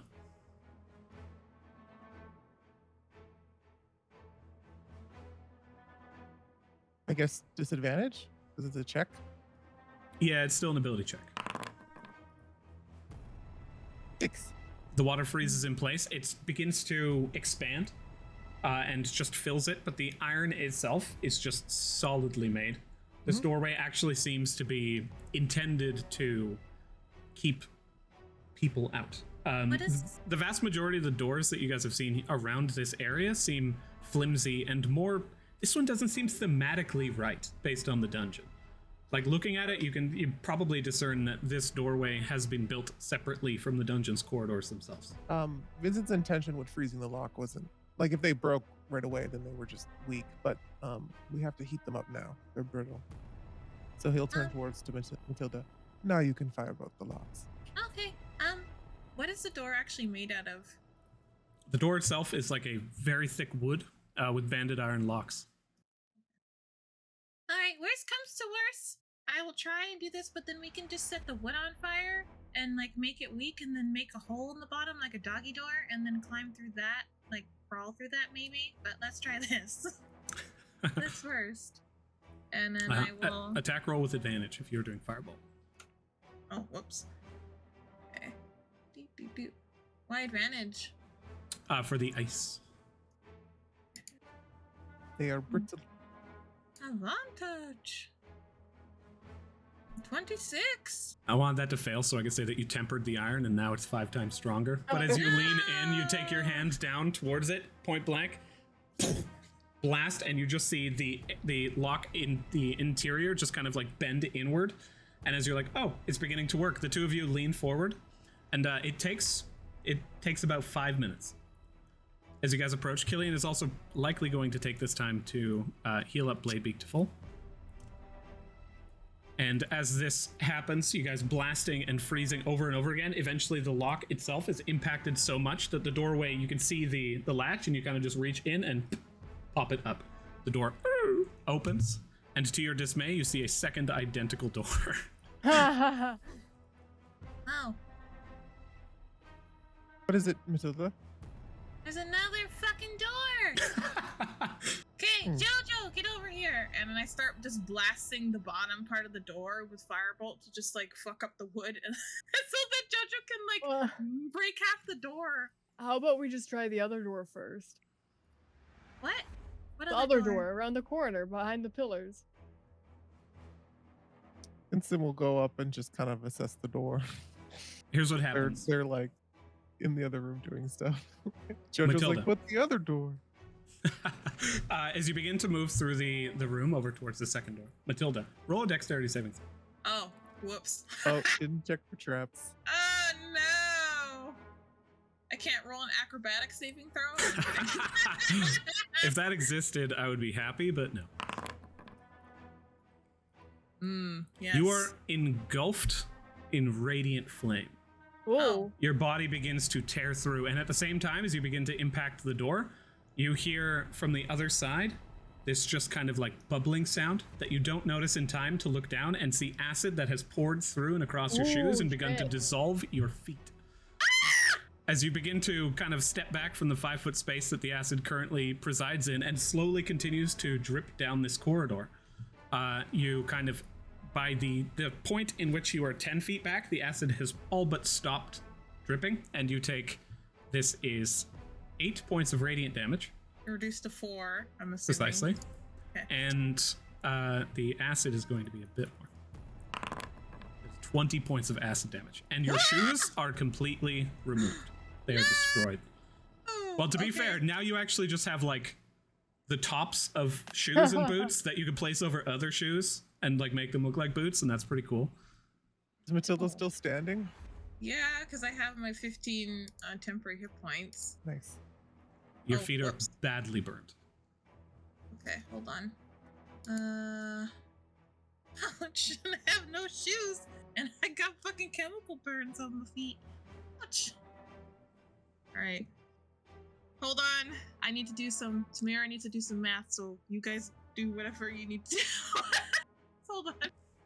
Vincent, as you begin to hear Matilda kind of like scream in pain and Jojo approach and they begin to talk, things begin to calm down slightly on the other side as Matilda begins to focus on what's happening before her, and Paco runs over. Selene begins to approach and sees that Jojo's there and begins to move in. Killian and Bladebeak are freaking out, and you approach the doorway to the north. As you look into it, you see that it actually has a padlock on your side that is currently locked. It seems like it has a small key on the bottom and a just standard padlock. Looking at it, there's no traps or anything. Wouldn't electrify me when I touched it. With your passive perception, you know that there are no traps. Okay. You can actively see that it is not trapped. He'll note the padlock and then he'll walk down and just kind of be like, I'm assuming that scream wasn't in pleasure. What's going on? Oh, there's a trap. I gesture to my very burnt feet. Well, he's not there yet. He'll come over a bit more. Huh. Well, you needed new shoes anyways, dear. Are you okay? You're still standing. He'll look down the hall to check where that came from. Yeah. You can see the bubbling acid that has stopped about halfway through the square itself. I mean, I'm standing. Well, that's suggestive, I guess. As you like, I'm assuming you're like leaning up against the wall. You don't want to stand on your feet and stuff because they hurt. No, I'm probably sitting on the ground, like examining my feet. Probably with a little bit of morbid fascination, but also like trying to assess how I'm going to deal with my wounds. Did you bring any backup clothes, dear, for the dungeon? Probably wouldn't want to walk around barefoot. We're going to need to bandage those. Beyond the doorway, Jojo and Matilda. Jojo and Vincent, actually, both of you hear a secondary door open, close, and lock. So another door behind this door? I suppose I would say a tertiary door, yes. Whoever wants us, or whatever did that, doesn't obviously want us here. But we There's could have a another lovely conversation, he says out down the hall. There is no amount of perception that would succeed on this check, or persuasion. Okay. Did you check out the other door? Yeah, there's a padlock on it. Seems breakable. You just freeze it and probably wedge a crowbar in there and shatter it. Seems like it might be a better bet than these doors. Also, Yeah. this pathway's covered in acid. So yeah, I'll take a look at that door. Hey, Cleric, you got anything for me? Selene approaches and is just like, I'm sorry, I'm pretty much tapped out. Okay. I have a mace. I could mace your feet off. Well, then the damage isn't that bad that we need to seek amputation at this point, so no thank you. Right. Or would I love a sanctuary? You're the around doctor. now? You approach the door with your passive perception. You note that it is not locked, or not trapped. You also take note of the padlock on the doorway. Vincent comes up behind you. Do you want me to freeze it? Yeah, sure. And he'll take some of the water out of the water skin he has on him and shape water into the lock and freeze it solid. Jojo, make an attack roll with advantage.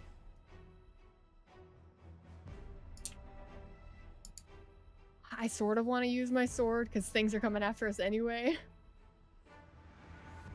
What do you think? A big blast, big gong? Paka runs over to Matilda's feet and is just like, I just sing the song. It's gonna be okay. Your tail will grow back. It's fine. and then runs away. And it goes over to here and it's just like, I use the sword. It's cool. I like it. and then he covers his ears and like ducks into the corner. Okay, watch your ears. And he runs over here and it's like, Killian, I hope you're okay too. Vincent kind of just stares at the lock while you swing at it. An automatic critical, right? If you hit, yeah. 21 to that hit? hits. Go ahead and roll critical damage. That's 30 damage. Don't know why I asked. Just in one swift movement, boom, tears through and echoes around the chamber aggressively. It carries for far too long. You take note that the way that this entire chamber is determined, that just tears through, bouncing off the walls nearly endlessly for 10-15 seconds. Then you hear a profound silence, and then you hear coming from the distance. The distance where we're coming or where we came from? Echoing through the halls to a point where it is indiscernible. Okay. Woo, okay, I love that. Let's open this door. You pop the door open on the inside once again as you pull the door. Suction. The room seems to be somewhat empty. Oh, we got a maze. Beautiful. Well, that just means that, depending on the situation, we could lock ourselves in a room and rest. I have a question, Adrian. Mm-hmm. For like median healing, does that happen on my healing light too, or just All on, healing, yeah. All healing. So minimum for your healing light will always be 3. And then what about a healing potion? A 2d4 plus 2 is what's the median healing on that? That'd be 5. Thank you. Of course. I can send Gambit ahead to scout things out. All right. You summon your Sure. flump rat. Whatever that screech was. Vincent's well, he knows he's not going to be able to determine the direction of that. There was too much vibration. Listening to the Lomnian sword when she struck the thing, is there any sort of interesting notes that he can take of it? I'm giving the rat blind sight. Thank you. That was what my hand was for, so. Vincent, go ahead and what was your question again? Sorry, I was distracted. When she struck, he's heard the Lomnian sword being struck a couple times, but he's never really taken the time to note it. This one, he knew that she was going to do it, so he kind of stood there and listened. Is there any sort of interesting notes within whatever it gives off? In this chamber, go ahead and roll investigation. Can I Ooh, add expertise because of my instrument proficiencies, or because I'm have expertise in performance, or not? Tell you what. I mean, proficiency. You have it because of your specific degrees of proficiencies. I think you succeed on this. Just because of your understanding of this. There's not that it makes too much sense to you right now, but as you focus in on this, it sounds like the bell itself is being played within a large hollow chamber. Not even the fact that this is a large hollow chamber, but it sounds like the bell's tone carries to the point where it is replicated from a location and has been brought here and just placed. As the sound plays out before you, you honestly hear denotations of a religious bell being played at 1 o'clock perhaps in a single tone. You can hear the resonance of it. It's a large copper bell, massive, typically one that would be atop a bell tower, with religious intonations and somewhat revered. Okay. As you listen to all of these notes, you kind of just pick all of that apart with your understanding of the mediums. And Jojo, Gambit moves through the chamber. Roll perception for me. I have an interesting question. I have the ability to, oh, my brain, do magic awareness through Gambit? You have an ability to cast spells with a range of touch, so you're familiar, but you cannot use your abilities. You can magic awareness yourself, but then you won't be able to see. Okay. It doesn't actually say you need to be able to see with magic awareness, but not through Gambit's position. Okay. Goodness, for some reason, my HUD isn't working right now. That was a perception? Yes. Through, it'd be with Gambit's thing, right? Yes. What does Gambit have for perception? Perception is just a 0, so I'll just do a d20. Bye-bye. 15. It has keen smell, so you can go ahead and roll one additional check. Oh, okay. One additional d20.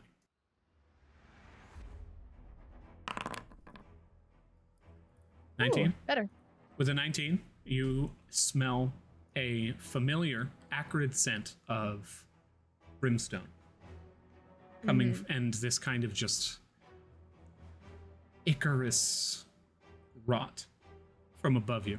As Gambit begins to move through the chamber, it seems to be coming from this space up towards the top of the location. Okay. She'll say that out loud to the party. There's something in there. It smells bad. It connects to that chamber up by the bridge near the hole that Vincent made in the floor. But then there's another door I can't open.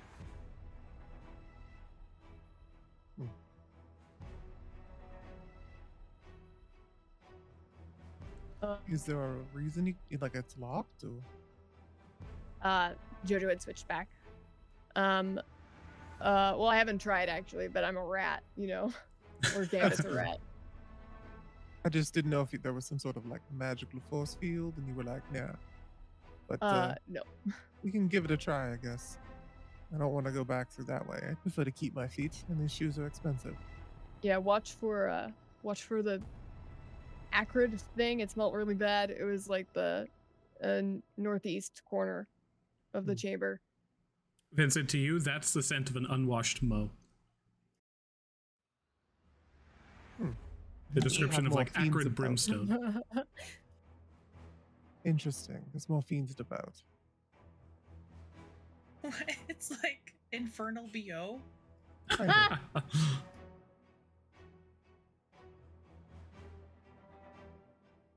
Vincent will perceive the area for traps. He's just trying to check it out here too.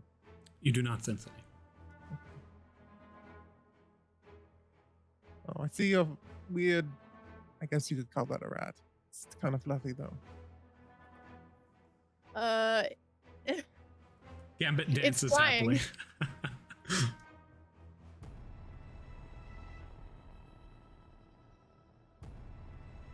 Well, are we gonna get the show on the road? Bust that door Good. open. And keeps an eye out. He's looking. He knows imps are invisible, so We're just gonna yell out, "Don't even think about it!" She's gonna look towards the corner. Both of you, Jojo, roll intimidation, and Vincent, you may roll persuasion. As you move about, I think Gambit remains in place, kind of just sitting there, tentacles up to the face, being like, "They called me fluffy," bounding back and forth. Paco approaches you, Matilda and Selene, and kind of takes both of your hands. It's like, Let's just sing the acid burned our feet song. It goes, oh, how it hurts. But it's okay because your tail will grow back. and all of his songs basically have some kind of intonation about his tail growing back. You all begin to move. Vincent, with your perception, you take note that a creature has moved from this position to this position. I don't see anything. You cannot see it. Let me go ahead and draw it. A creature has gone skittering along the roof this way. From the position at the top as Jojo had intimidated it, and it seems to be moving hesitantly and aggressively. You infer this is probably an imp that you had intimidated previously. Yeah. As he passes overhead, Vincent will make it obvious that he's tracking it with his eyes to try and intimidate it more. And then in Infernal, he'll just say out, if you wanted to help us, I'm pretty sure we could strike some sort of a deal. Roll persuasion with disadvantage. This thing is thoroughly scared of you and doesn't trust you. I'm already rolling with disadvantage. It's always gonna be 17. 17. It continues and goes outside of your line of hearing. Well, it'll die eventually. Matilda, Killian, there's an invisible imp out there. You see it, kill it. Oh, okay. As I'm like wrapping bandages around my feet or like some kind of like barrier. And Jojo, you approach this door. Yeah, and I'll desummon Gambit. Good job, Gambit. I guess I will check it for traps and locks. You pop it open, untrapped, unlocked. Cool. You actually notice that this door itself seems to be akin to the dungeon's theming. And as you open the door, it's incredibly weak. It seems like this door has been broken previously. Okay. Man, that's weird. It seems like those other doors, they just seem like out of place. Do you think maybe those are doors to a sanctuary, or they're like made by adventurers or something? Maybe. Seems odd to spend your time making these. I suppose you have magical capabilities. There's Jojo knows of magic items that create doors, right? Like the I'm sure you can infer one direction or the other that there absolutely are. Go ahead and roll, I would say. Actually, with your Arcana proficiency, you know that that is the case. Not only via higher level spells that can actually pull pieces of the Shadowfell into position and create virtually anything, but magic items that are literally like tiny little wooden doors that you can place, and almost like watering a plant, they just grow into position. That's funny. Yeah, I don't know. It seems to me like if adventurers are blocking that way, that seems to be the right way to go. Maybe we could try talking to them. Well, I shut it out. There was no response. Didn't seem like they wanted to. But we could try. Give it one more shot. There's another door over here that might connect to where they are. Okay. Try and bust it down. Just make sure there's no traps. Yeah, I'll just look at this door as well. It looks similar to the other ones. In fact, it seems to be, it seems to contain the same iron lock and banding. Separate from the dungeon itself, has been placed here intentionally. Yeah, it's another one of the weird doors over here. Does it look just as strong as the other ones, like the iron? It Yeah. does. He'll use his I don't know, shape knock water. Knock would be useful. Cotton? The knock spell, that might be useful to learn. What level is that? I'm not sure. I don't think I've heard of that one in my repertoire. There's a lot of He'll just doors. like for a second there, and then Carson will show up beside him, and like a book will flip, and then he'll be like, "Actually, you do," and he'll explain how the spell works. You just don't have it yet. And he'll close it and disappear. Ah, actually, I think I have heard of that one. He'll shape water into the locks to freeze them, and we'll get this show rolling again. Okay. This will, once again, each of these kind of instances takes a few minutes to actually manage to break the doorway down. But as you guys are doing that, are you using the Lodumnian longsword? I could. It'd be fast to break it down that way. Probably Well, there was faster a than giant the firebolt. screech. I'm There fine was. dealing with whatever it is, but I mean, some I of our have. Patriots back there aren't doing so well. So Would you rather the firebolt? I could try that, yeah. Okay. Jojo just fire in her hands. You continue to blast against it. Takes a good 5 minutes. And within that 5-minute time, you begin to hear the skittering in the other room and the sound of stone dislodging. As the walls downstairs that had been previously placed in this just cave-in are beginning to be torn aside by the horde of creatures that has now descended into the basement. As you break open this doorway and you begin to move in, you guys ascertain you do not have very much more time to spend. And you enter into a room in which you see a similar set of 4 pillars bearing the same runes as the other set. I have a question. Is Killian Paka Matilda and Selene keeping up with us, or are they completely split? I think right now they are, in my impression, they're split, but I think it's up to Matilda. I think that basically Matilda was sitting down and medically bandaging herself and such. Yeah, I mean, we could be cautiously following them. I don't think that we would be like right up in their steeds, but we would probably be like not too far behind. Sounds good to me. I will Do you grab this group and bring them up. I just want to know, because if enemies do appear, we can't. I don't want to just be like, yeah, and then everyone shuffle. Can we just put ourselves in the spots that we would be, kind of thing? Totally cool. Cool. So it's another one of those rooms. Vincent will have a look up and down again just to check for traps again. You do not sense any traps. Same with Jojo. Well, we have another pillar. Maybe these teleport us somewhere. But they still have some sort of protection magic. I'll do magic awareness. What type of magic type is it? You take note that it is abjuration magic. But Okay. not only that, there are separate enchantments. As you look in with your magic awareness, you actually take note that there are tiny, tiny little gemstones that also seem to be enchanted that have illusion.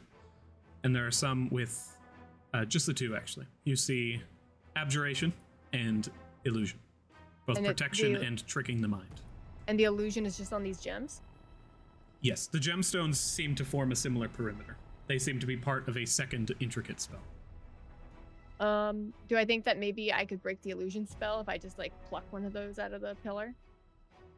It's like you're looking at just speckled gemstone dust. Oh, they're all over. Okay. You could do that. It would take a very long time. Never mind then. Is there another door in this chamber? It doesn't look like it. Shit. Vincent's gonna look over and the pillar one more time, and in his head be like, "Awesome, dear. These are, Inferno scripts. What would your kind use this for? Back home." Roll religion.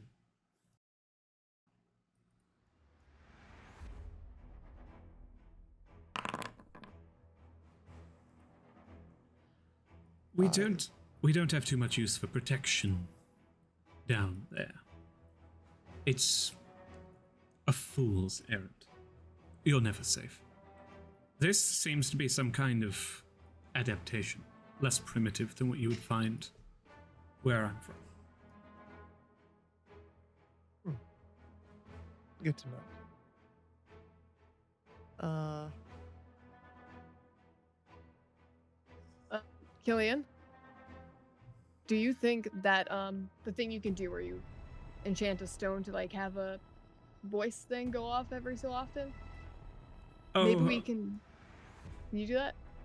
I think so. I'm not sure if I got rid of that infusion or if that's a spell. I think it's a spell. It's yes, I can do that. I can do it. Okay. I think maybe we could use one of those to the people that are coming up, that are breaking through the caved in. Maybe we can lure them to where that acid is and maybe kill two birds with one stone. Maybe try and get them to break through those doors for us. Gotcha. It's gonna take a bit to set these traps up. We still don't know where we need to go. How long does it take to make one of those stones? Not too long. I think Killian, as you guys are currently investigating, you call this out, and Killian rushes off. After no more than 45, 50 seconds, she returns out of breath, being like, "Okay, so I just put them in a line. They're going all the way over to the acid." In which she infers that she placed one basically here, and here. Yeah, to draw it out of you'd look in the room and you'd see acid. Yeah, these You can creatures clean don't up seem the over. acid, right? It's fine. Never mind. Yeah, it seems that's basically what she did. Well, what's the plan? Where are we going? I think we should hide out maybe in here, and I can leave Gambit watching from and hiding in one of these rooms to watch and see which way they go. Vincent looks at this. I didn't mean to click on it. This door, we kind of broke the lock on it. Even if we close it, it could be easily opened, right? The lock That on that one one is looks like it broken. was broken already. Hmm. You see a double set of locked doors to your north. There's this door down here, which leads back into the room that had the caved-in hole. And around you, other than the location that you came from, you guys have a pretty good idea of this whole portion of the layout. Yeah, I'm just trying to think of like if I'm essentially getting that JoJo wants to take a long rest or a short rest. No, I don't want to rest. I just want to lure them that way while we sort of hide. Not necessarily rest. We're just hiding and waiting for them to try and break through those doors for us. And then he looks around at the party and the amount of members and all of our gear. I don't think we're going to be sneaking behind them with this amount of people. It's just my perception of the situation. You guys do also all take note that with just the sheer amount of creatures that you can discern are descending into the rooms around you, they have been slowed down, but they will cover this entire farmland. There won't be like rooms that they follow. There's not 10 of them. There's not 20 of them. There's hundreds, if not thousands. Okay. It'll be a rampaging horde. Okay. I think we just need to get out of here. So should I break the doors with the Lodanium sword along At the this acid way, or just go through these double doors? Let's just start knocking down doors. They're coming. We can hear them. I don't think there's any way I don't think stealth is the appropriate thing. Speed is. We're better gonna at this knock point. down the doors south. I'd say do these ones. You're right here. Are there even Matilda, locks on those? what do you think? You've been very quiet, Who? Sorry? Matilda. Prefer this door because the other ones burnt my feet and my shoes. So I think we should go through this one. We don't know what's on the other side Good. of that one, and the doors just seem to be more of the same. I'll also give you this, just because you guys have multiple people here who are proficient in investigation. You did hear creatures previously screaming, and you have pretty much scouted out this entire area, and you are certain that where you are right now, they can't be here. You know that from where you came from, down the pit, creatures are coming. So you know that there are creatures beyond these doorways. There's nothing banging at the doors now, but that screaming it's occurred every time a loud noise happened and then died down. As you approach this area, So we know There that the is- creature's here, not necessarily here. yes, from where it had come from before, where you are at current, like it can't be where you came from. You've scouted out as far as you can tell an entire section. No more monsters, save for a single imp that is fleeing in terror. Okay. These pillars do have something. It's odd to all of you that someone would place protection and illusion magic on these pillars that seem to be intentionally placed within this location. So there's something weird going on with those. What it is, you have no idea. And these, judging from the position of everything here, you also take note that this room right here would be adjacent to wherever those doors would lead. Oh yeah. We could try and break down the wall. If we wanted. I think that's fine then. So many more options. But because you guys are incredibly intelligent, I think that your characters would probably have run through all of this just rapid fire in their heads. I would like to summon Gambit again, but you don't need to get him. I'm gonna send Gambit into this pillar thing. Okay. Gambit disappears immediately. Do I still have a telepathic connection to them? You do sense the telepathic connection is still there. Could I try and look through their eyes? Are they close enough for that? As you run into this creature's mind, everything around you is just wavy and insane. Like the pillars themselves are standing there, but they're just waving like you're in the center of an intense mirage. Go ahead and roll an intelligence saving throw. For Gambit. Oh, for Gambit. Well, that's gonna be high. Intelligence -4. Is it JoJo making the save or Gambit? That's the thing. 'cause, Gambit. like if it's okay, it's Gambit. Okay. Oh, With a -4, 14? the world around Gambit kind of just begins to like, and then just boom, boom, slams its face with tentacles and then returns those to feet, and then looks around as the world itself begins to just solidify. And as you begin to look through its eyes, peering through the magic, the barrier begins to settle, and you see that the interior of these stone pillars, though like soft and smooth, do not bear those runes that seem to have been fully encompassing them before.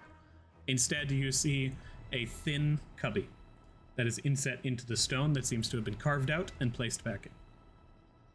A cubby where they could like store something? Yes. Okay. Could Gambit try and like do something with it? Try and pull it out? Climbing, not really. It's like Okay. a very thin stone slit. Okay. There's something in here, but it's just like a cubby. It's not like a way out.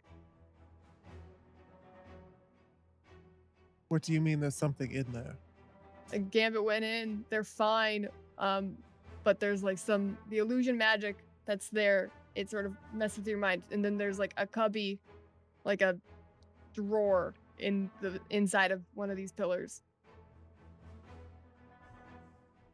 As you continue talking, Jojo, roll a dexterity saving throw.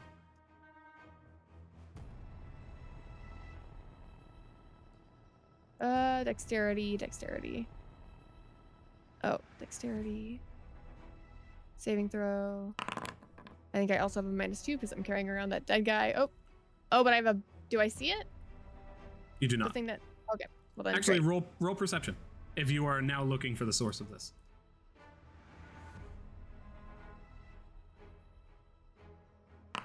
I meant like so I could do danger sense. So no. You do not. Cool. You are blasted with a just radiant light that encompasses you for a moment, filling the room with light and then dying away quickly as it came. You take 6 points of radiant damage. Okay. Something is messing with us now. Damon told that looked a lot like what hurt you before. Let's try and just get this wall down and see where it goes. If we go through these doors, it's probably that creature we heard on the other side. So I don't know, looking at everyone, if we could fight something like that right now.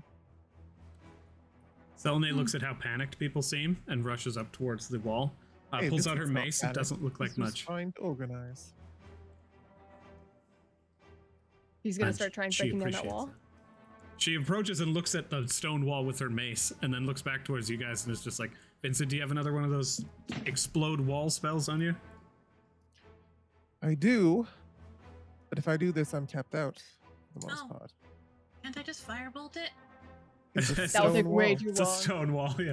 It would Oh, it would shit. take hundreds of years. Sorry. Yeah, that's okay. Firebolt, the most useful spell. Fine, get back. In the back of Selen's mind, you owe me for this one, do you? I wanted to see you get a workout. It doesn't matter how much of a workout I get. She pulls out her like little mace and then looks at the wall and she's like, I'm just not that. As she says, just not that, the wall explodes. I'm just not boom. And she just like leans off to the side. You hear that reverberating. You hear "Ah!" in the distance. The same scream goes on for the same amount of time and then dissipates. The shatter does make noise. It doesn't make as big of a noise as the mumbling sword. No, absolutely not. The sound it makes, however, and the wall crumbling itself, very noticeable. As I think Paka also runs into the room. Bladebeak and Killian run into the room. Mage Hand just goes away. And as the wall itself explodes, I need to roll a dex save.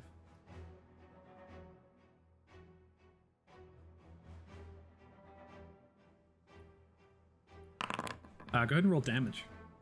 I did 18 thunder. 18 damage. The wall explodes. Those of you who have a passive perception, Jojo, you take note. A person flies back, slams into the wall. You see a faint flicker of a like blackened cloak just flittering around the corner as the walls themselves go down, and you can now see into this chamber. You see 3 ornate-looking pillars, similar to the ones that you had, like you're just standing next to, but in a completely different position, as a figure darts out of your guys' line of sight and just runs. You hear them running down the passageway before you. Adrian?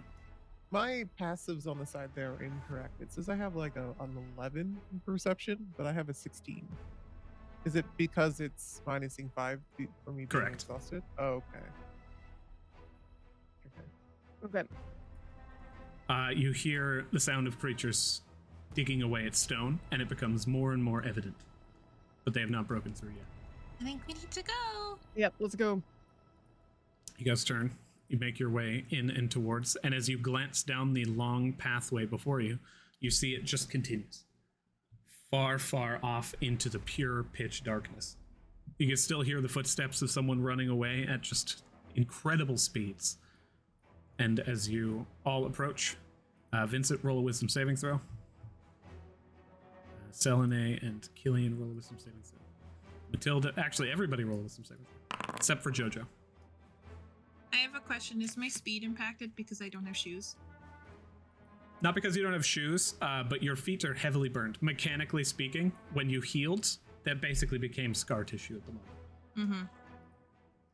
So your speed is not impacted. Vincent's is. He's got, I forgot he had 2 levels of exhaustion, so he would have been slightly slower. Oh, Matilda, do you have 2 levels of exhaustion? No, you do No, not. I only have 1. And you said a wisdom save, correct? Indeed. Vincent, you just succeed. Oh, Matilda. Come on, Matilda. Whew. Matilda, you succeed. All of you move into the room, and as this figure darts away, walk up to the pillars. As you come even within range of it, your entire world begins to go once again like a warbling mirage, but quickly solidifies, and you find yourself safe as you begin to run down the one passageway before you. You continue fleeing as the warmth begins to build around you, and as this heat continues to just grow until it becomes oppressive. You eventually reach the point where sparks are flying down the hallway before you, and the smell of ash and soot and just burning wood fills your senses. Your eyes begin to burn. The heat begins to bear down, but the clothing that you wear on you right now seems to offer you quite a bit of protection. Except for Vincent. Vincent gave yours to Selene. However, your infernal heritage offers you somewhat protection to this. I need you to roll a Constitution saving throw. Would I have advantage? I will give you advantage, yes. The heat begins to bear down upon you, and as you begin to move, you take 4 points of fire damage, half to 2. And See Vincent's any exposed skin that he has on him starts to like steam a little bit. immediately, as soon as you enter this location, your thirst is unbearable. Like an unnatural, just hampering down upon you. Go ahead and roll. Your Constitution save was 12. You need to expend 2 silver pieces worth of water immediately or suffer a level of exhaustion. Yeah, as he's running, he'll just the water skins he had on him from before, he'll shake water out, kind of like, I guess, drink it, or is it just role play wise? He can do whatever he wants with it. Yeah, for sure. I mean, Carson's like running past you too and trying to like help you while you're moving, casting the spell for you. Just being like, here you go. Would you like a drink? Yeah, he'll drink some of it, but he'll also like douse himself in it. Yeah. Splashing Ah, yourself nice. with water. As the water leaves the water skin, it almost turns to steam. The heat around you is unbearable, but with shape water, you just compress that steam, like squeezing a lemon back into water, and it just like gets thinner and thinner of streams until eventually it reaches your mouth and you drink it safely. So subtract 2 silver pieces from your character sheet. As you get to the end, you see that there is what amounts to just a wooden hatched cellar door, similar to the ones that you had seen both in Sealand's farm. And as both of the ones you had seen at Sealand's farm, the doorway has already bursted open, and the person who you had seen before has fled out this pathway with haste. Looking out, you just see a blackened sky lit with orange as flames begin to lick around you. And as you look out through, you can hear the sound of clashing swords and screams of pain and anger, rage. In the distance, you hear boom. And more profound than you have ever heard it before, the bell begins to tear through the battlefield. With each tone, the screams rise higher. What do you do? It's still hot here, right? Incredibly. How long? Because everyone else seems to be able to beat the heat with their outfits. Can Vincent, like, is he taking constant damage, or does he feel like he can endure it and it's only something that happens every so often? It's not something that feels like it's going to burn you forever. You feel mildly acclimated, but you do know if you stay here for a long period of time, eventually you will just die. This heat is cooking you. Let's move. Yeah, Yes, you can let's see go. the water like bubbling off his skin. As you all begin to move into the plain, you find yourselves, you breach the top. Staring outwards, you see knights in full plate armor, death abound, fallen. Knights wearing pale blue glittering armor, beautiful colored, stained with crimson. And you see knights of lesser means, wearing cloth and ramshackle, but proudly bearing a symbol of a crowned tree frog. The knights in blue bearing a symbol of a rearing golden lion, symbols you are familiar with. Mm-hmm. And as you enter into this area, you find yourselves in a burning plain of war. I will now bring you into this map. What is your guys' immediate thoughts as you approach this location? I think Jojo thinks towards that battle map from the Wayside Inn.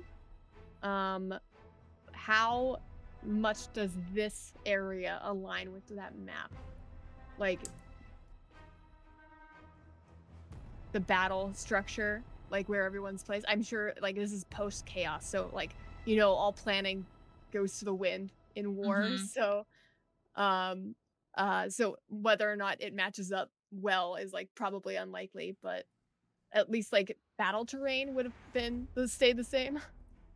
Roll an investigation check. You would typically have disadvantage because this is hard, but it's a straight roll because of your dragon chest proficiency. And having seen the map, you can add a +2 to this check. So there's an investigation, Straight roll, normal, +2. +2.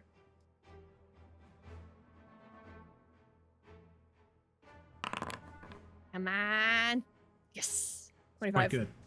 Discerning based on the battle map that you had previously kind of investigated thoroughly. Go ahead and pop some.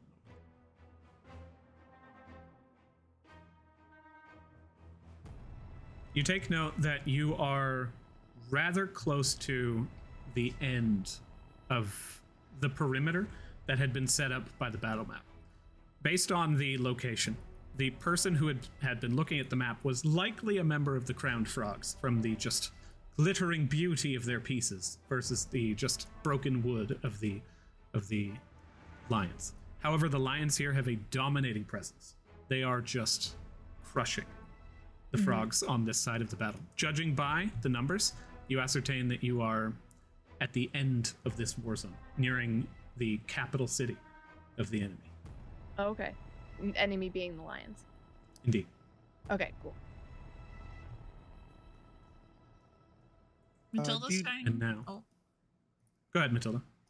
Matilda's trying to understand the reason for this war. Like, is there anything that we've like?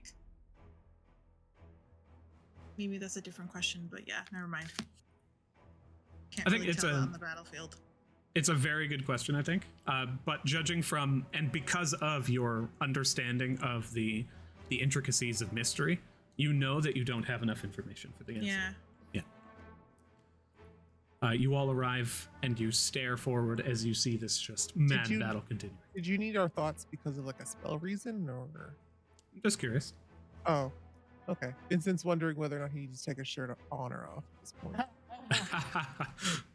Is that ever a question for Vincent? I think he would just be like, if I Well, can he's take it hot, off- but he's like, he's wondering what causes the heat to begin with. So keeping it on might be more helpful than taking it off. He's not worried about taking it off. That's what you're wondering. No. I think Paka goes over towards you, Vincent, and begins to climb up your body, and then like opens his raincoat and tries to just like bound it around you, and now he's your backpack.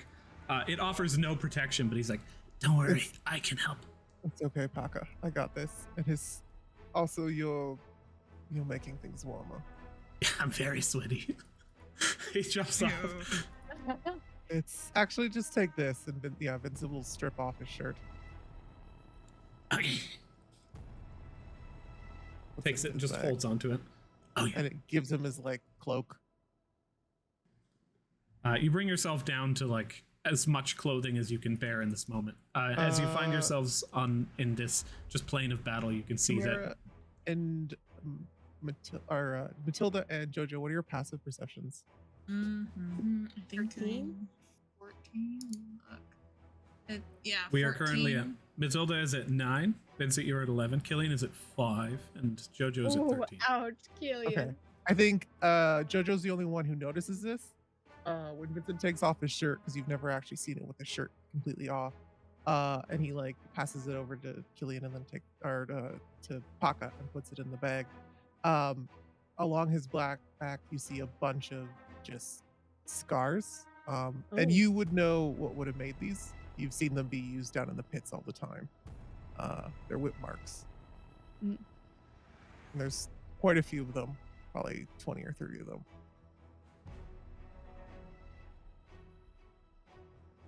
Okay. Yeah, Jojo doesn't say anything. Yeah. These people in the battlefield, do they seem to have noticed us yet? Or This is a chaotic battle. There is blood and just a massacre going on in all directions. As they are just fighting each other, you begin to move into the war zone itself. They have not noticed you, but you ascertain that they're likely to notice you. There is immediately a small group of soldiers over here that is overwhelming this one soldier, and they're not going to last long. And that's kind of the Yeah. consensus everywhere. okay. As you begin to look around, you, with your previous check, do note, and with your understanding of the terrain and the direction to head, you take note that you should likely head north in this instance. The road leading north being actually this one. This road continues up and heads east. Okay. This one continues north. Okay, great. Quick question. The Lum dudes, I can't pronounce their name for life. I like Lum dudes. Are they the frog side or the lion side? I would give you the information that they are the frogs. Okay. And then the Etherians are the lion dudes. Okay. Oh, I'm sorry. Yeah, you can absolutely see this. As you look upon these people, not only that, but you have the innate knowledge. As you look upon the soldiers themselves, these knights are Enthean soldiers, wielding the same blades that you held yourself, Jojo, Enthean knight longswords. And these are Lodumnian soldiers, soldiers from a further away kingdom, not local to this area. Mm. Okay. What do you guys do? I think we gotta run, right? Yeah. I can't stay here much longer. You guys might be able to hold out for a bit, but. And Let's get can you outta see here. the steam coming off of him. I enjoy the heat, but this will eventually get to me. I would like to keep an eye out for Astrid. Roll perception. I'd like to keep an eye out for the guy that's either the white knight on the first floor that's like crying, or the guy that's in the statue with her. Because there was I think it was in on the second floor when there was that statue of her and not the frog guy. Indeed. You do not see either. In fact, there's the one seemed incredibly decorated. There seems to be nobody here that would be decorated. This is a skirmish, as best as you guys can tell. Jojo, you do not see Astrid. Okay. There's just too much going on, too many people. As you guys begin to run into the battle, give me just a, everybody at once mark the direction you're going. I will count down from 3 and then give a marker as to where you guys are going to run to. 3, 2, 1, go. Yeah, Teamwork. Are these like spectrals, or do they physically hear? Like, do we pass through They them are. when we run? They are physically there. As you guys move through, Jojo and Matilda, these immediately move up towards you. You see this one shuffle over here and begins to take an attack towards you, Jojo. These two continue their skirmish over here. It brings the sword up and then bears it down upon you with a 19 to hit. You take 6 points of slashing damage. Okay. As soon as I see that happen, Vincent's gonna cast invisibility on himself. He didn't realize these things were real. You shroud yourself in magic and turn invisible. The rest of the party continues running alongside you guys. As they do so, Paka kind of like sticks close to Selene. These two soldiers push backwards, and still engaged with each other. You see the Blue Knight here takes the final blast against the soldier to his south, killing him immediately and beginning to turn their attention towards you. With Vincent being invisible, knowing that they probably can't see him, he's going to use his telepathy to their advantage and try and like trick the people nearest to the party and try and get them to like turn away while the party runs, like making noises in their mind or trying to call in to distract them and turn around. As you connect in, you immediately hear the 1,000-fold tone. 3.6 seconds long. Each tone plays a loud and just distended noise in your mind, and as you call out towards them, this soldier here actually is mildly distracted from that immediately and is slain by the other soldier standing to the side. Meanwhile, that soldier, additionally distracted, gets slain by the Blue Knight, who then begins to turn their attention towards the fight again, seeing the group to the north. This one rushes up towards Selene, takes an attack, and then Selene takes 4 points of slashing damage, and is now bloody, taking that last hit. But you begin to you've distracted them, and now 2 of them have been killed as a result. Looking onward, you see the fight continue, and He'll try to do it to some of the knights up in front of the party, so like the group over here, so that like he's gonna lead them up in probably this direction. Can I attack the one that attacks Selene? Absolutely. You loose a blast. Here's how this is going to work. You loose a blast. This guy is hit, and his head explodes backwards. You turn, you just boom. He launches back and hits the ground deceased. You can turn your attention towards one of these other 2 if you like, because you have 2 blasts. I will turn to the one that's closest to Jojo. I'm just attacking ones that'll hit us if we run past them. Okay, you turn your attention towards the one at Jojo. You blast them. Once again, just right in the chest. The armor indents. They fall over, hit the ground. They're gone. Mm-hmm. As you guys continue to run with these aggressive actions, I'll now have you all roll initiative. But Jojo, you can have a turn at the front of the initiative order. You'll be 25 initiative. I'll just add you guys in. Sorry, I didn't mean to push. I just didn't want anyone else to get hit. I have to re-add you all. I'm keeping my 21. Awesome.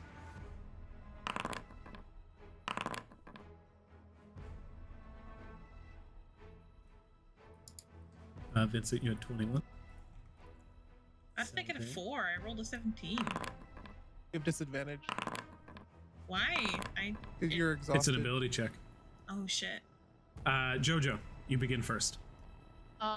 Jojo yells out to this guy right here. And she's gonna yell at him. Where's the Lady Astrid? Does he seem to understand or react to that? Ooh. You say Astrid. You say, where is the... Nothing. Astrid, ears perk up. They turn...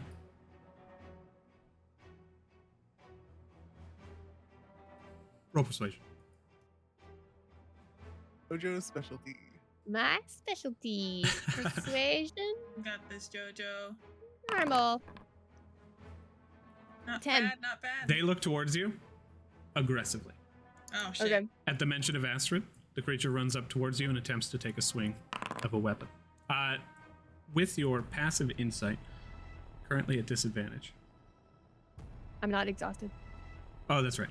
That's why I was like, ooh, these are high numbers for advantage. With your passive insight, they almost seem to have taken that as an insult and are attacking you in her honor. Oh, in her honor. As this individual runs towards you and takes an attack, you just deflect it easily. Okay. Well, no, I am holding a Lodenium Night Sword, so I understand that they're like, fuck you. And do you have your movement? It was an action to do the persuasion? Yes. I I think I will just move here. Awesome. Vincent, you were on. Vincent's gonna connect to the Paka and make in the back of his head. He's just gonna hear, "Paka, darling, make sure you're grabbing all the shards, even the ones that we didn't get. There's gonna be quite a few on the ground around here." I am such a darling, aren't I? He looks around. You take note that the creatures that were slain by each other almost seem to be pieces of the set. They are not flittering away to ash. They almost seem to be a part of the story as opposed to creatures themselves. However, the several that were slain, Paka collects. Cool. Vincent will look over towards the group that we will be heading towards, because there's only like this way. He's gonna shout out in those directions and trying to distract them, to give themselves basically advantage to slay each other, hopefully to dwindle the herds. Here's what happens on initiative 20. As you call out towards this, tell you what is your focus? Is this just you are attempting to sow chaos, or are you trying to give one side the advantage over the other? Yeah, you'll give the lions the advantage for this one. Okay. With this fight, I'm just going to roll dice here. The two soldiers before you are immediately cut down. This one here, and then over here, this knight. However, they do manage to get wounded relatively badly in the fight. Okay, Vincent will go over here, and he'll also say out towards the other two. They don't see anything, obviously, but he can still talk. Where's Lady Astrid? We heard Jojo calling that out.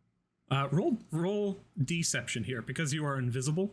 It seems like one of them turns towards the other, and almost is like curious as to why he asked him that. It'd be with disadvantage. Oh my goodness. 21. This knight walks over to the other knight and grabs him by the scruff, and it's just like, She's a traitor now. We can't trust her. The forest burns. Do you not understand? The bell rings. It is time for war now. Focus your mind. throws him back, and he's like, what the fuck are you talking about? Says, you do not speak of Astrid anymore. He would not want to hear her name. And then the two of them turn back towards the fight as they begin to rush out to help probably this group over here to aid in the fight. Leaving the pathway before you clear. Vincent will take a couple steps forward and just kind of scout up ahead. Does he feel like going in this direction is viable, or is north or south probably the direction we wanted to go? I think you guys gained the information via Jojo previously that north was the golden path right here. Cool. Did we hear the in conversation the back of they Paka's had? mind, he'll be like, I've cleared some of the dudes up ahead. Let Jojo know that Astrid's a traitor to them, and yeah, keep heading in the northern direction.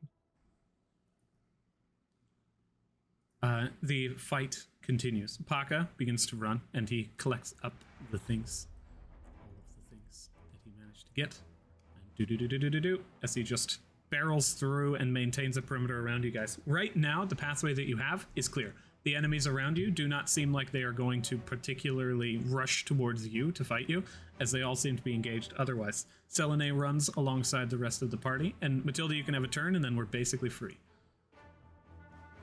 Is there anything particular you'd like to do in this moment? Did we hear the conversation that they just had? Not from where you are. No. Too tired. All right.